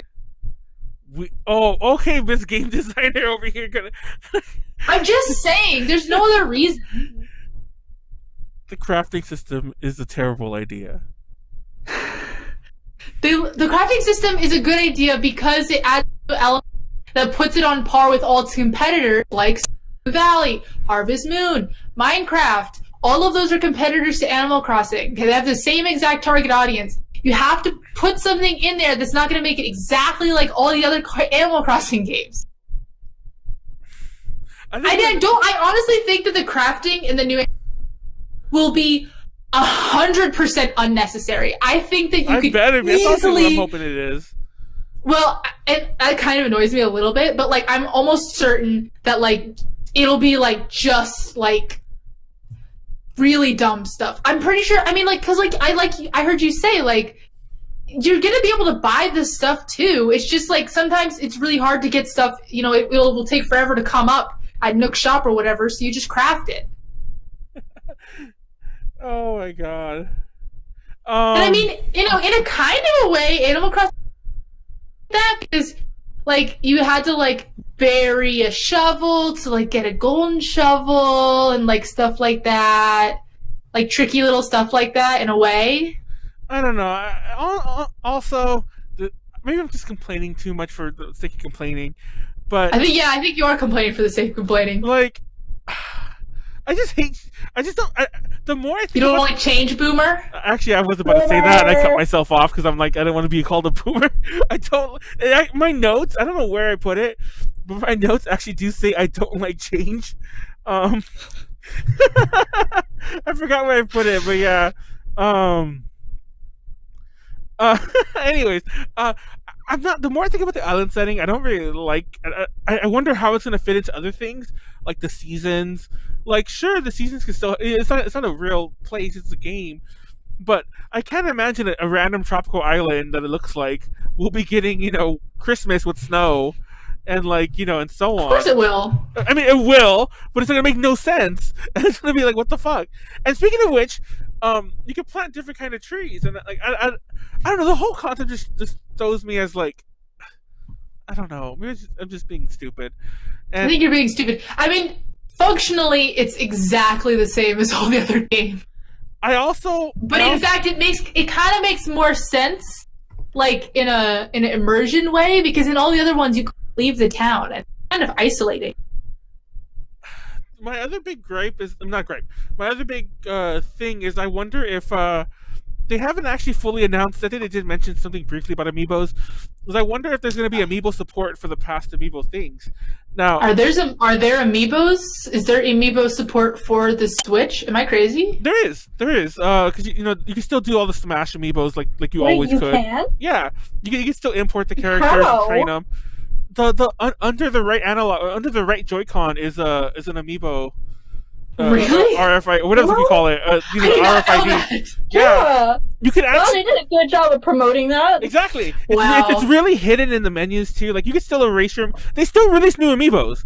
Like every new Smash character has an Amiibo, like the Belmonts and like Squirtle and like I can't remember all the others they've done. And there's other like games like the Diablo one came with an Amiibo and so on, but obviously Amiibos aren't what they used to be, but more so than the actual figures are the cards, because like I could make almost my instant town I want if I'm able to like move them in with Amiibo cards, which is something you could do in New Leaf, by the way. And I don't know. I just hope that there's still Amiibo support. They haven't announced it, and I also don't think it's going to be there and implemented the same way, which is mildly upsetting. But who knows? Maybe they'll update it. That's the way fucking Nintendo does everything, like fucking the Pokemon games. But But then they just don't. Well, they actually told you for the Pokemon stuff, but usually they clearly don't fucking tell anyone. But yeah, speaking of which, I don't think that we're gonna see a season pass like DLC thingy. Maybe there'll be a big paid update later on, but like I think way bigger than even what Pokemon's doing. Like maybe there'll be a city update or some bullshit. But that said, I have the game pre-ordered. I'm gonna play the fuck out of it. I'm actually glad almost all. I didn't think about pre-ordering it. I should do that.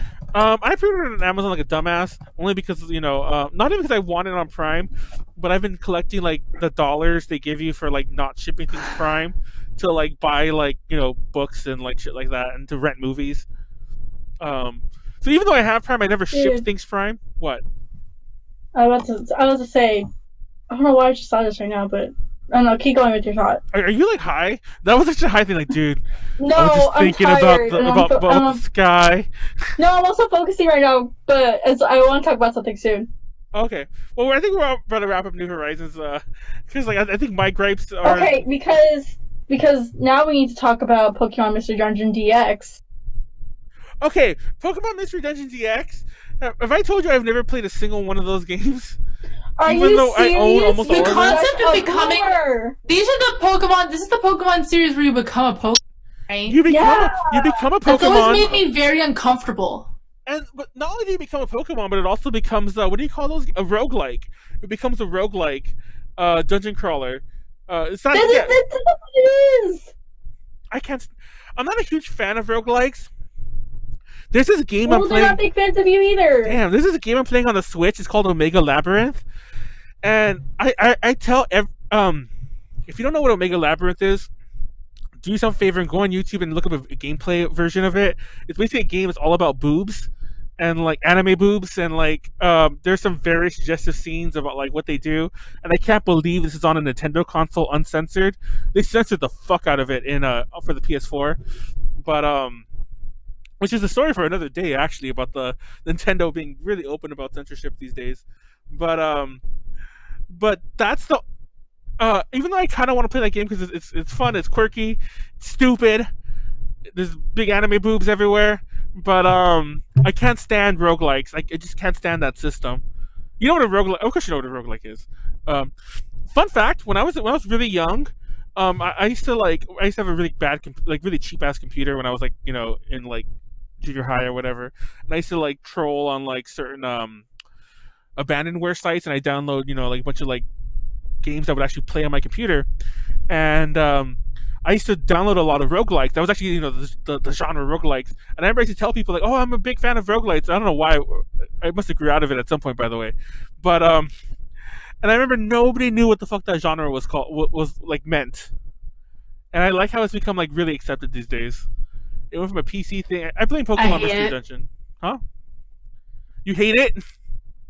Yeah, everything's a roguelike. Everyone wants to be a roguelike, even things that aren't roguelikes. Everything. Well, if you remember, I don't know if you ever heard the story, but Diablo was supposed to be a roguelike when it first came out. Like that was the concept. Yeah, whatever. It was supposed to be a permadeath roguelike, where like you kind of see it in its execution. If the first Diablo, but yeah, like. The roguelikes I'm talking about were really bad, like graphic wise. I think you actually like just like a letter. Like I'm not that old to play them when they're new. I mean, I played these like when they were. I'm not that much of a boomer, but I played them when they were abandonware. Like you just download them off the internet. I don't think I'm gonna buy that game. I'm not that. I've stopped buying the fucking Mystery Dungeon games ages ago. So Konaru, you're on your own. I'm gonna buy it. Okay, whatever. No one likes. Honestly, the perfect Pokemon game was Pokemon Let's Go. Are you serious? I don't really care about any other ones. I didn't like it. I didn't like that one either. So I don't care about actually like being good at Pokemon. I just want to role play as a little Pokemon trainer, and I don't want to fight and it's perfect. Like I can just I can just avoid the Pokemon I don't want to fight in the tall grass. I can just go over and do the stuff. I can wear cute outfits. It's a perfect Pokemon game. My problem with Let's Go is that like I actually ran out of Pokeballs a lot, and that game literally relies on Pokeballs, and like I thought there should have been more ways to get them. Now somebody in the comments will probably mention that like, oh, there's a couple characters that will like automatically, they'll always give you 10, but they're only giving you 10, and they're like in dungeons in certain spots, and I'm like, anyways, I stopped playing that game because I hated the mechanic of catching Pokemon for the experience. I know you don't have to like level up like crazy because it's an easy as fuck game, but I like to level up other Pokemon, you know, not just my main team. Like you know, play the game. But I don't know, I didn't like it. For the record, I actually talked a lot of shit about Sword and Shield when they came out, but I fucking put 150 hours into like Sword, like an insane amount. Like I think it's the most amount of time I put in any Switch game, and it was really fast. It wasn't like over like a year. It was like within like 3 weeks. Like it was actually like hurting my legit real life productivity. Like all I was. Oh, that's gonna happen to me when Animal Crossing comes out. Like, oh yeah, it's gonna be a problem. I remember when Breath of the Wild came out. Actually, let me rephrase that entirely. I played Breath of the Wild really late because I got it circa when I got my Switches about a few months after it came out, and I played it and didn't like it at all. Then I played it about 6 months later just to prove to myself it sucked, and then something clicked, and like I ended up playing that for like 120 hours over the course of like 3-4 weeks, and that was bad because I was like trying to do stuff and I was like hiding, and I actually had to like I had one of my roommates like hide the game from me. I'm like, don't let me find this game. Like no matter what I say, don't give it back to me until Friday or something. I got Breath of the Wild. I started playing it. I got stuck on Tutorial Island. Someone told me how to continue. I did that, and then I couldn't. Are you serious? Yeah. I can't handle games that don't just like put me on a roadmap or whatever. God. No, speaking of things that that like I don't really like, I actually don't like this obsession with open world mechanics. And it's funny because earlier I mentioned that I loved New Horizons, the Uncharted Waters game, which is like open world, like way back 16-bit. But I can't stand that mechanic, and I love Breath of the Wild. I think it's a terrible Zelda game. I've said that many times. It's a terrible Zelda game. It has nothing to do with Legend of Zelda as far as I'm concerned. But the game itself is amazing. One of the founders of my company, that's his favorite video. He played it like 10 times and said it's a perfect video game. No, don't get me wrong. I put it up there. It's amazing. I mean, it's clearly a good game. Speaking of which, the sequel is supposed to be coming out in 2020, but I'm calling it right now. There's no way that's happening. Even though it's mostly an asset not an asset flip. That's the wrong term. But even though it's like they're reusing the assets from Breath of the Wild, I'm still fairly positive. Yeah, you're right. It's probably not 2020. It's probably either the app. They haven't even given it a name yet. Like it's still called Breath of the Wild 2. But the thing is that like making sequels is a lot easier than making new IPs, because like you said, like I know for some reason it's like a dirty term. Oh my god, when people were complaining that it was the same engine, I wanted to literally lose my shit, because literally every game that a company puts out is on the same engine. Oh my god, I had like a conniption. But that's so but true. Yeah, I mean for the same reason, but like it's not just the asset thing that makes it a lot easier to make sequels.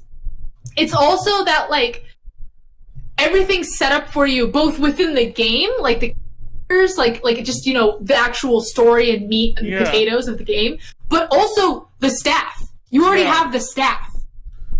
So like spinning up on a sequel is so much faster than spinning up on a new game. It's like it's between 6 months and like 2 years is the difference. So, and also like I don't think Breath of the Wild will hit.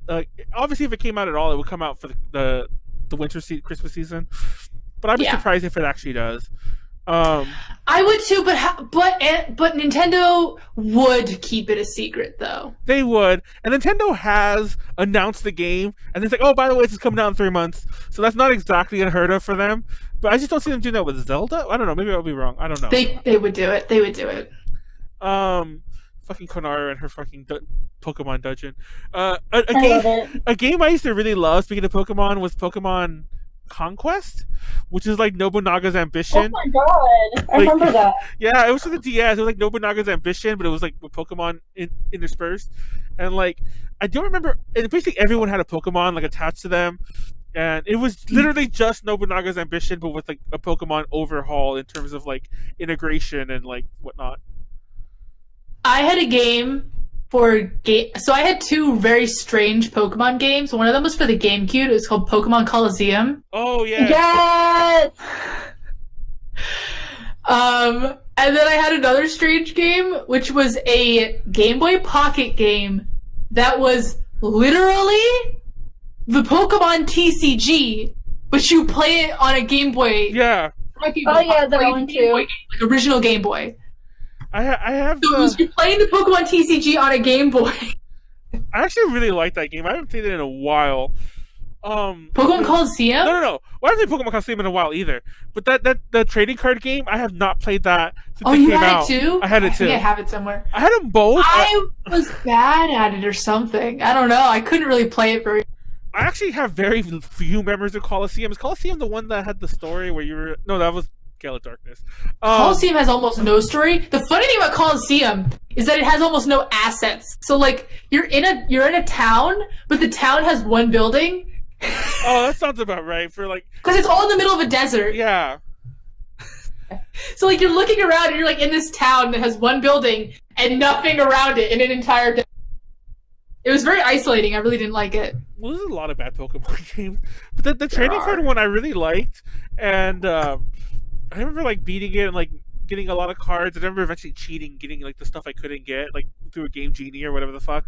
But I haven't played that game in like I haven't even thought about it in like 20 years. That's about right. Like God, I'm fucking old. Like when that game came out, I might have still been in elementary, definitely somewhere in middle school, I think. Yeah. Anyway, that's Pokemon games are weird. That's the takeaway from this. They come out yearly now. Next year we should see the Sword. Actually, I don't know. Sword and Shield definitely won't have a new game update because they already have done. But they have the DLC. Like, why make a new game update? Yo, long time no talk. Oh, what the hell? It's Warren. You know Warren, Callie? Or maybe you don't actually. Do I? I don't think you ever met Warren actually. Yeah, you only came around the last day. Well, Konaru knows Warren. Oh yeah, I do. Yeah. Hi. It's Warren. Yeah. Hello, Warren. Just say hi. Yeah, just say hi. But I forgot what I was saying. Fuck. I think that's about it for the video games. Let me see. There was another thing I saw like in my mentions, and I just wanted to make sure I went through well, I don't know, have to go through everything, but I just want to make sure all of this stuff there. Resident Evil 3 Remake is coming. I don't care about that. Mainly because I never liked Resident Evil 3. That's a personal opinion. And yeah, that's it. No More Heroes 3 is coming out, and I could have sworn that came out a long time ago. Because we met what do you call him, Suda51? We met him at the NAS America like press event like 3 or 4 years ago when that game was announced, and I could have sworn that game was coming out the next year. So I'm like, how long did this get delayed? So yeah, I have no idea, but like I'm like, what the fuck? It's barely coming out. Go figure. Persona 5 is getting that Royal Edition, and I'm actually just upset that it never came out to the Switch or it hasn't been announced because I don't want to play it on the PS4. I want to play it on the Switch. The performance is going to be really bad on the Switch, I bet. But still, like, don't get me wrong. Like things like The Witcher 3 and like Skyrim are like they run, but I don't really like playing them on the Switch, even though it's kind of cool. But I'm pretty sure that Persona 5 could run a lot better than those games could. It will, but yeah, I don't know. I just don't trust it. Because like Dragon Quest 11 runs really well on it, and that feels on par. Like obviously it's a little less, I think, but it feels similar. It's less that I like trust the actual hardware, like the software game to be Switch, and more that I don't trust the porting team. Oh, yeah, they're not gonna care. They're gonna just slap it on, like, oh. Yeah, I don't know. It runs like at 15 FPS, like handheld, and only 30 when it's docked or some BS. It's turn-based. You don't need frames. I know. Oh man, it's funny because I talked about this on a video game podcast we did a while back, maybe I'm just like I was just never in the loop. But even as a casual gaming fan, I've never been bombarded with the terms like, you know, FPS and like, you know, resolution, like the resolution term, not just the term resolution, resolution that I have been in the past like 10 years. Like nobody ever said that shit before, unless maybe. Well, it's because FPS and resolution were so low that no one would care about it. You know, 10 years ago. But people even talk about it retroactively. They're all like, well, yeah, because now in retrospect, it's become a very important important topic. Because one of my favorite things are like, oh, the game runs at a smooth 30, but then the menus only run at 20, and I'm like, who the fuck noticed that? You know, nobody noticed that until How did you even notice that crap until you put like that little FPS counter, yeah, an FPS counter. Like, how do you? I mean, I can see with like games like Pokemon X and Y when you bring out too many of those Hoopas or whatever, whatever the heck, you bring, or just a single Hoopa, you can notice it like right away. But like, I don't know, just how do you notice it in other games? I don't think people actually notice it. I think they just like sounding smart that they found out. Thank you. I'm actually really glad you said that, because it's a conversation I've had with a lot of people, and like I mentioned earlier about like especially with the 4K thing, which is a slightly different topic, but like the whole performance thing is like such a sacred cow on the internet. Like, just go on Reddit and just talk about how it doesn't matter, and a million people will jump down your throat. You know, just play does the game run okay? Is it fun? Just play the game. Like, no man, it needs to run at smooth 60, you know, true 4K. Fun fact, we actually called, well, I didn't name it, but like A to J called our gaming podcast like the true 4K, whatever the fuck, you know, podcast. And it was someone got mad at you because it's not in 4K? No, exactly. We called it that to be a meme, to make fun of, you know, the people like true 4K. But then people were like, how can you call it this? And you guys are barely in 1080. It wasn't meant to be literal. Funny. I hate gamers. Like, it wasn't meant to be literal. Like, you're missing the point. We're making fun of the true 4K, you know, discussion. Anyway, but yeah, that's the truth. Unfortunately, that podcast is on hiatus. If and when they ever bring it back, I hope they just keep the name. So yeah. Anyway, I think that's it. I think that's it for the night too. We managed to. Is it? We managed to fill up the full 2 hours. I'm not gonna lie, like, wow. Because we actually went through the early topics really fast. I'm like, oh, I don't think we have enough, and I feel like I rushed the gaming right now because I felt like I was being too negative with New Horizons, so I didn't want to keep dragging on. You're negative on everything. Hey, I was positive with. I actually said I'm looking forward to Nanabun no Nijyuuni. I said it once, like, and I wasn't even thinking about it. I said it once, like, perfectly, like, earlier on in the podcast, and I'm like, oh shit. You have to practice. Nanabun no Nijyuuni. I know. I hate that I have to practice how to say a title of a show. That's ridiculous. But most people say 22/7, and I think that's fine. Yeah, it's fine. Like, I'll be that annoying person. Don't be an elitist, Manuel. 227. I only say the original Japanese. No, like, I bet you like subs better than dubs. No. Funny thing you say that. Kyojin. Funny thing you say that. You know how many times I see people correct, like, oh, like, I love Demon Slayer. Oh, you mean Kimetsu no Yaiba? Oh my god, like, that's so a real. dumb. That's a real thing I see on the internet all the time. Oh, I know you do. And it's so fucking annoying. It's like, you mean Kimetsu no Yaiba? Like, oh, I watch no dubs, only subs. You know, that kind of bullshit. Like, give it its right title. I've met so many subs, not dubs people recently, and it really bothers me. Now I'm the person who everyone hates because, like, I don't mind dub or I don't mind what language it's in. I leave the subs on though for everything I watch. Oh, I mean, that's a lot of people these days. Yeah, like, I'm that person. Like, it doesn't matter. Like, I can watch it in English and then the subtitles will still be on. Like, I'll just leave it on. That's just how I am. It's funny that I was talking about that. Although for anime that sucks because the subtitles do not match what dub is saying. Yeah, because in anime the subtitles are based off of the Japanese, and they're translating, you know, as opposed to like subtitling, you know, as opposed to closed captioning, whatever the fuck you want to call it, English. But yeah, that is true. And then you get the thing where like you're experiencing both versions at once, which is insane. But anyway, so that's that. Let's wrap it up there. New Horizons, I have it pre-ordered. Like I was gonna say, don't do it at Amazon, obviously Amazon's trash anyway. But if you really want to get some good shit, I think every other store but Amazon has a pre-order bonus of some sort.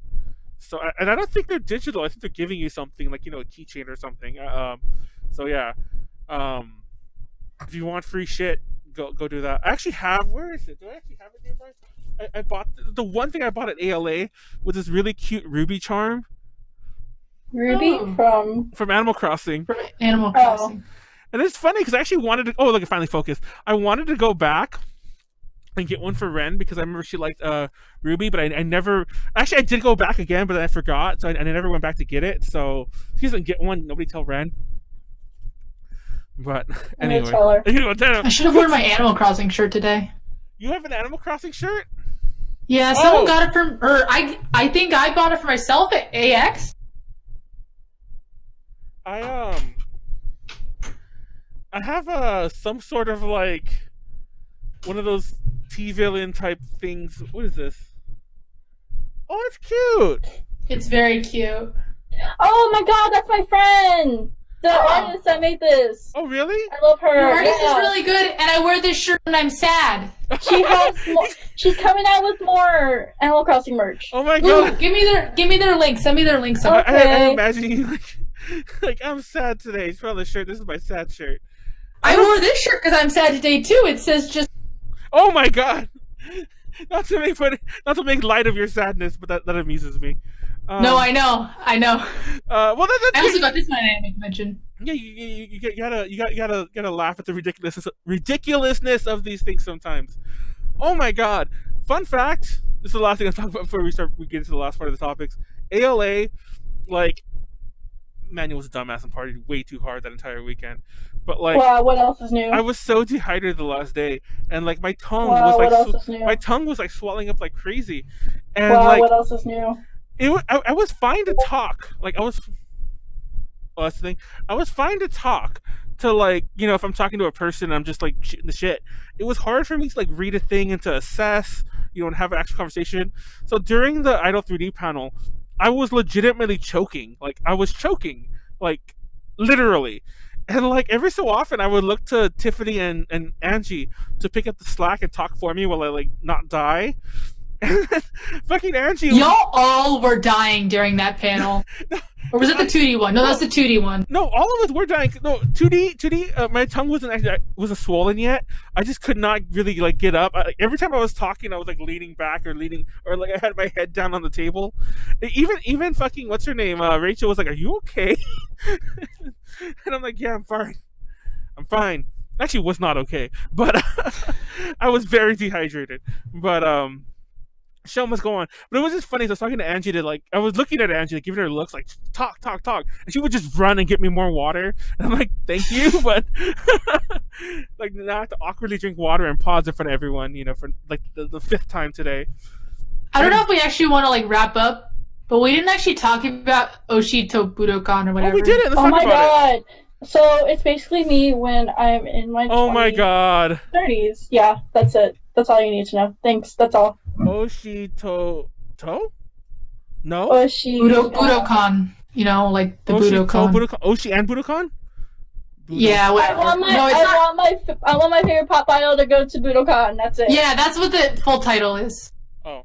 But I think it's shortened as Oshi Budokan? I call it Oshi ga Budokan.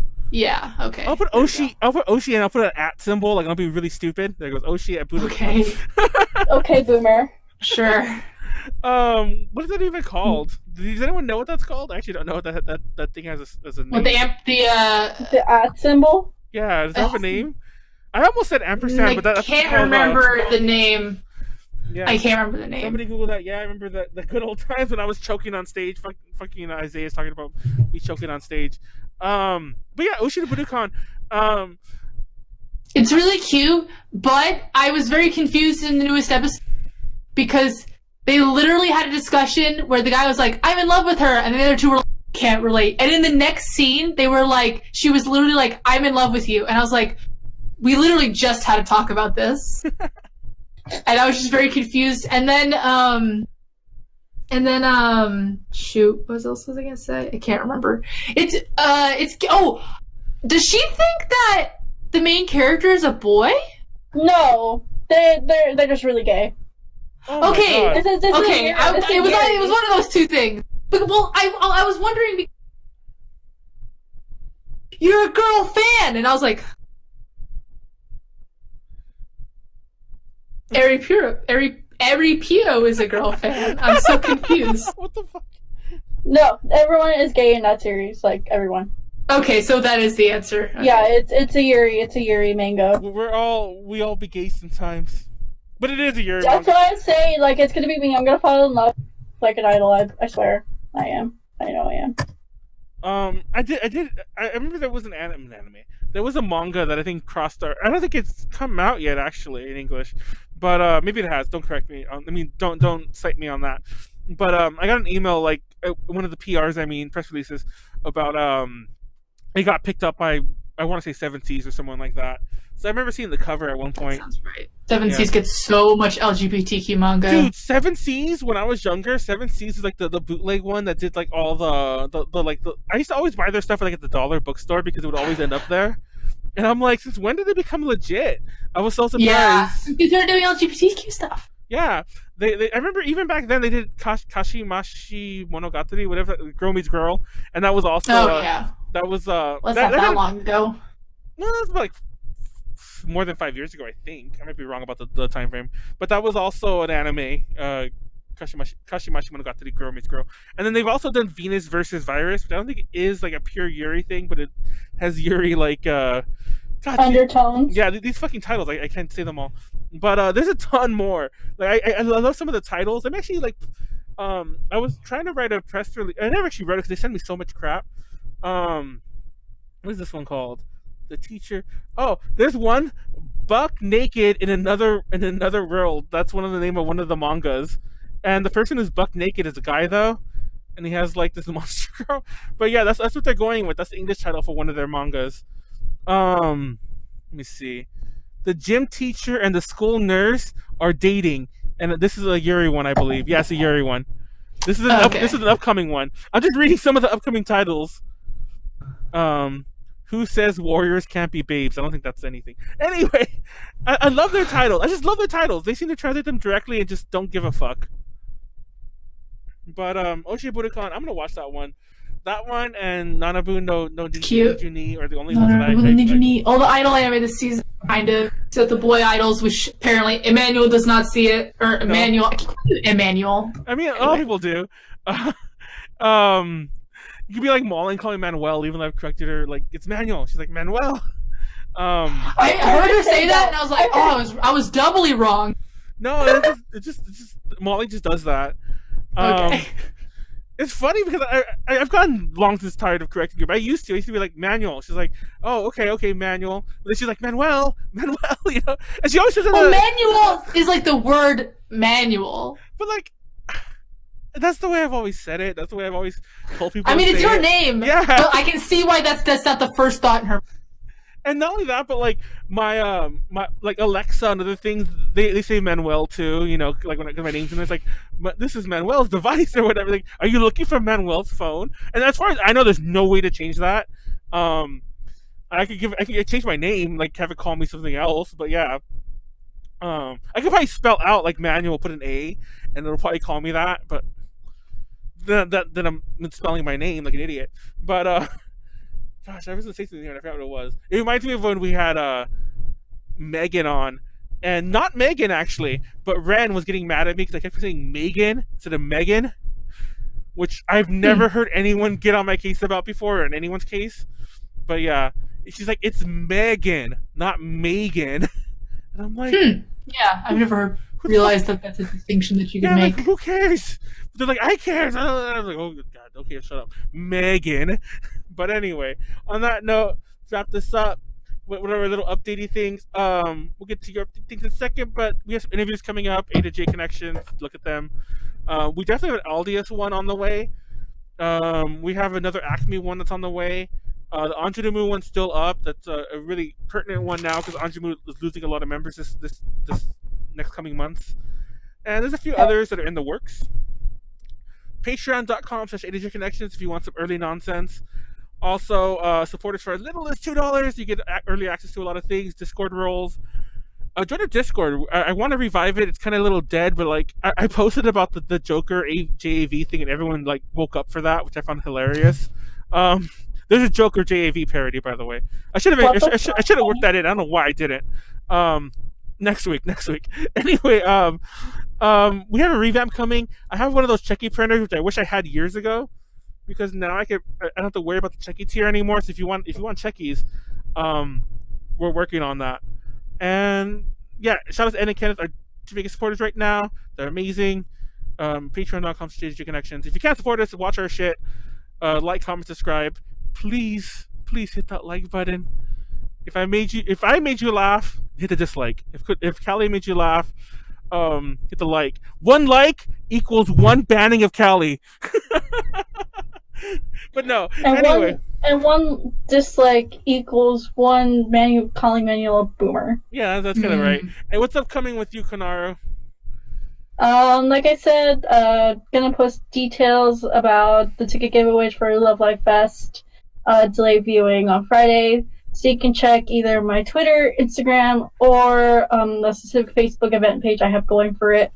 All the links can be found on my card. It's right here.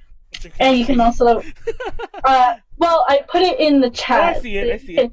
And if you're watching on YouTube, everything will be in the description. All these links. Yes, everything will be in the description box down below. And yeah, that's pretty much it for me. Callie, you got new videos? Yeah, I've got new videos. Here's one of my videos. Chat is about Animal Crossing. It's really cute. That I have the YouTube channel. Please subscribe to my YouTube channel, Double Dorks DIY. Oh yeah. I forgot to mention. I'm actually starting a business venture. I'll be selling. This, yeah. Shoot, I don't have it on my table. I will be selling anime stamps, like rubber stamps for stationery, like anime themed ones. I'll actually be selling some Animal. The one I've made so far is a Komi Can't Communicate stamp. Me? And it's really cute. Wait, actually. I was actually so confused when you were mentioning it. I'm like, there's stamps? You're making stamps? I didn't know what you meant. She ran to get a stamp. Stamp. Okay. Stamp. Just shouting it. So, this is the first one I made. It's literally like it's gonna have like a real stamp, but like this is my test. Wait, how did you make that? Laser cutter. Oh, okay. So, I'm gonna actually be selling stamps. So if you follow me on Instagram, at CALLI_KO, you'll get updates about that, and you can DM me about purchasing stamps. Nice. That will be in the next week. That will start going up. And that's my stuff that I've got going on right now. It's actually pretty legit. I want to make stamps. I will be doing custom stamps too. You can buy custom stamps for me. So if you have a design of a stamp you want, send it to me. I can get you custom stamps. Nice. What's your Instagram again? It's not popping up for me. Callie. CALLI_KO. Oh, okay. It's funny. It's like my regular. It's on everything else. It's IE, but that was taken on Instagram. Oh, it's funny because like, I made the joke on Facebook. I actually forgot that was like your actual like username on everything. I was trying to make up like just because you've been on so long. When it's me, Konaru, and Ren, we call it Team MCR because like. The C is Konaru, even though it's a K, and it's like MCR, like My Chemical Romance, obviously. And I was like, what do we call like Callie and Konaru? And I'm like, hey, they're Calico. And I'm like, oh wait, that's already you. Literally that's literally Callie already. So I'm like, that's either a nice contraction or just you by yourself. Yeah. Anyway, it's like those weird ship names where it just becomes the name of one of the people. Calico. I thought that was funny. I'm like, oh shoot. But yeah, it's funny because like I don't think I properly even like had learned your name yet, and Molly was already like, her name's Calico on Instagram because her last name is like is Cook or whatever, and it's Ko. I'm like, what? I just remember TLDR. Yeah. Like I heard about the Calico thing before I'd even properly had learned your name, like in the remembering type way. That's funny. Most people learn my name because it's like California. I remember that first day, the first time we met, I kept calling you Kelly. Like, see, it's a hard thing to tell the difference, like, Kelly. And I remember, like, people was like, it's Callie. And I'm like, Callie's, because we do know a Kelly. And he's like, there's no Kelly here. And I'm like, oh. Like, I just, it's okay. I have like a godparent.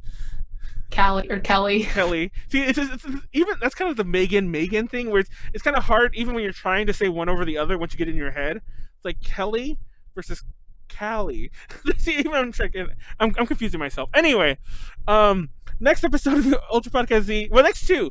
The 4th and the 11th are for sure going to happen. The 11th is going to be a stream with we're going to play Scribbly EO with Jordan and probably Konaru and probably someone else. We'll see. We're going to do like a fun little Valentine's Day stream. More of a gaming stream than like a full time. Watch Sonic. Huh? But I'm gonna go watch Sonic. No, on the 11th, not on the 14th. I heard that movie's gonna be good, actually. I know, I heard so too. That's why I want to bail. Yeah, a friend of mine saw like one of those early screenings, and he said it's gonna be. He said it was good. And I don't think I'll watch it opening weekend because I'm not the kind of person, but I'll watch it. I am. I'm the Sonic girl. I'm the Sonic fangirl of the 2000s. I'll be in Austin, Texas when it comes out so I can see it in Alamo Draft House. Dude, okay, come to San Antonio. No, come to San Antonio real quick and we'll go see it together. Oh yeah. Actually, like, you come to Austin.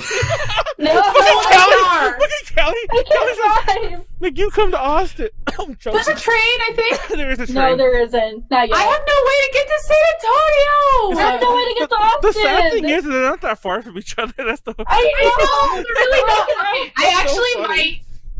I actually might see if I can try to get to San Antonio. I think it'd be really fun too. Yeah, but San Antonio is okay, but I've been there once. I went there once for Thanksgiving, but I didn't leave my friend's house. Actually, okay. There's nothing much to do except for the Alamo. That's really it. Yeah, that's about right. That's all we're known for. But so we're doing that for the next 2 weeks. Next week, I don't know exactly where the topics will be and who will be on, but as usual, we'll announce it Friday and we'll go from there. I have ideas, but I'll just say it right now. I was trying to get one of my like pretty well known like Billy or like one of my Shanghai streamers on, and the schedule was supposed to be this week and it fell through for so long. I don't think it's gonna ever happen, unfortunately. RIP, RIP. So that's the thing I was teasing at last week. I'm like, we have a big thing next week, and then I realized the next day I shouldn't even have joked about it. I'm not joked about it. I shouldn't even have teased it because it just didn't happen. RIP. That would have been such a big boon. Like, it would have been weird though because we would have got just her fans and it would have been like nobody wanted to speak English in the chat. But so it's probably for the best. Anyway, so I just want to get that out of the way in case anybody's like, what's the big thing? Is that going to happen? Probably won't, or at least not for a while. But other ideas. Anyways, that's it. Thank you so much for watching. Thank you so much for joining us, Callie. Thank you, Konaru, for actually coming back. And so on. And there you go. Good night. I'm not a boomer. Ban Callie. Hashtag ban Callie. Good night, boomers. Oh my god. Draft House is cool. I just saw that.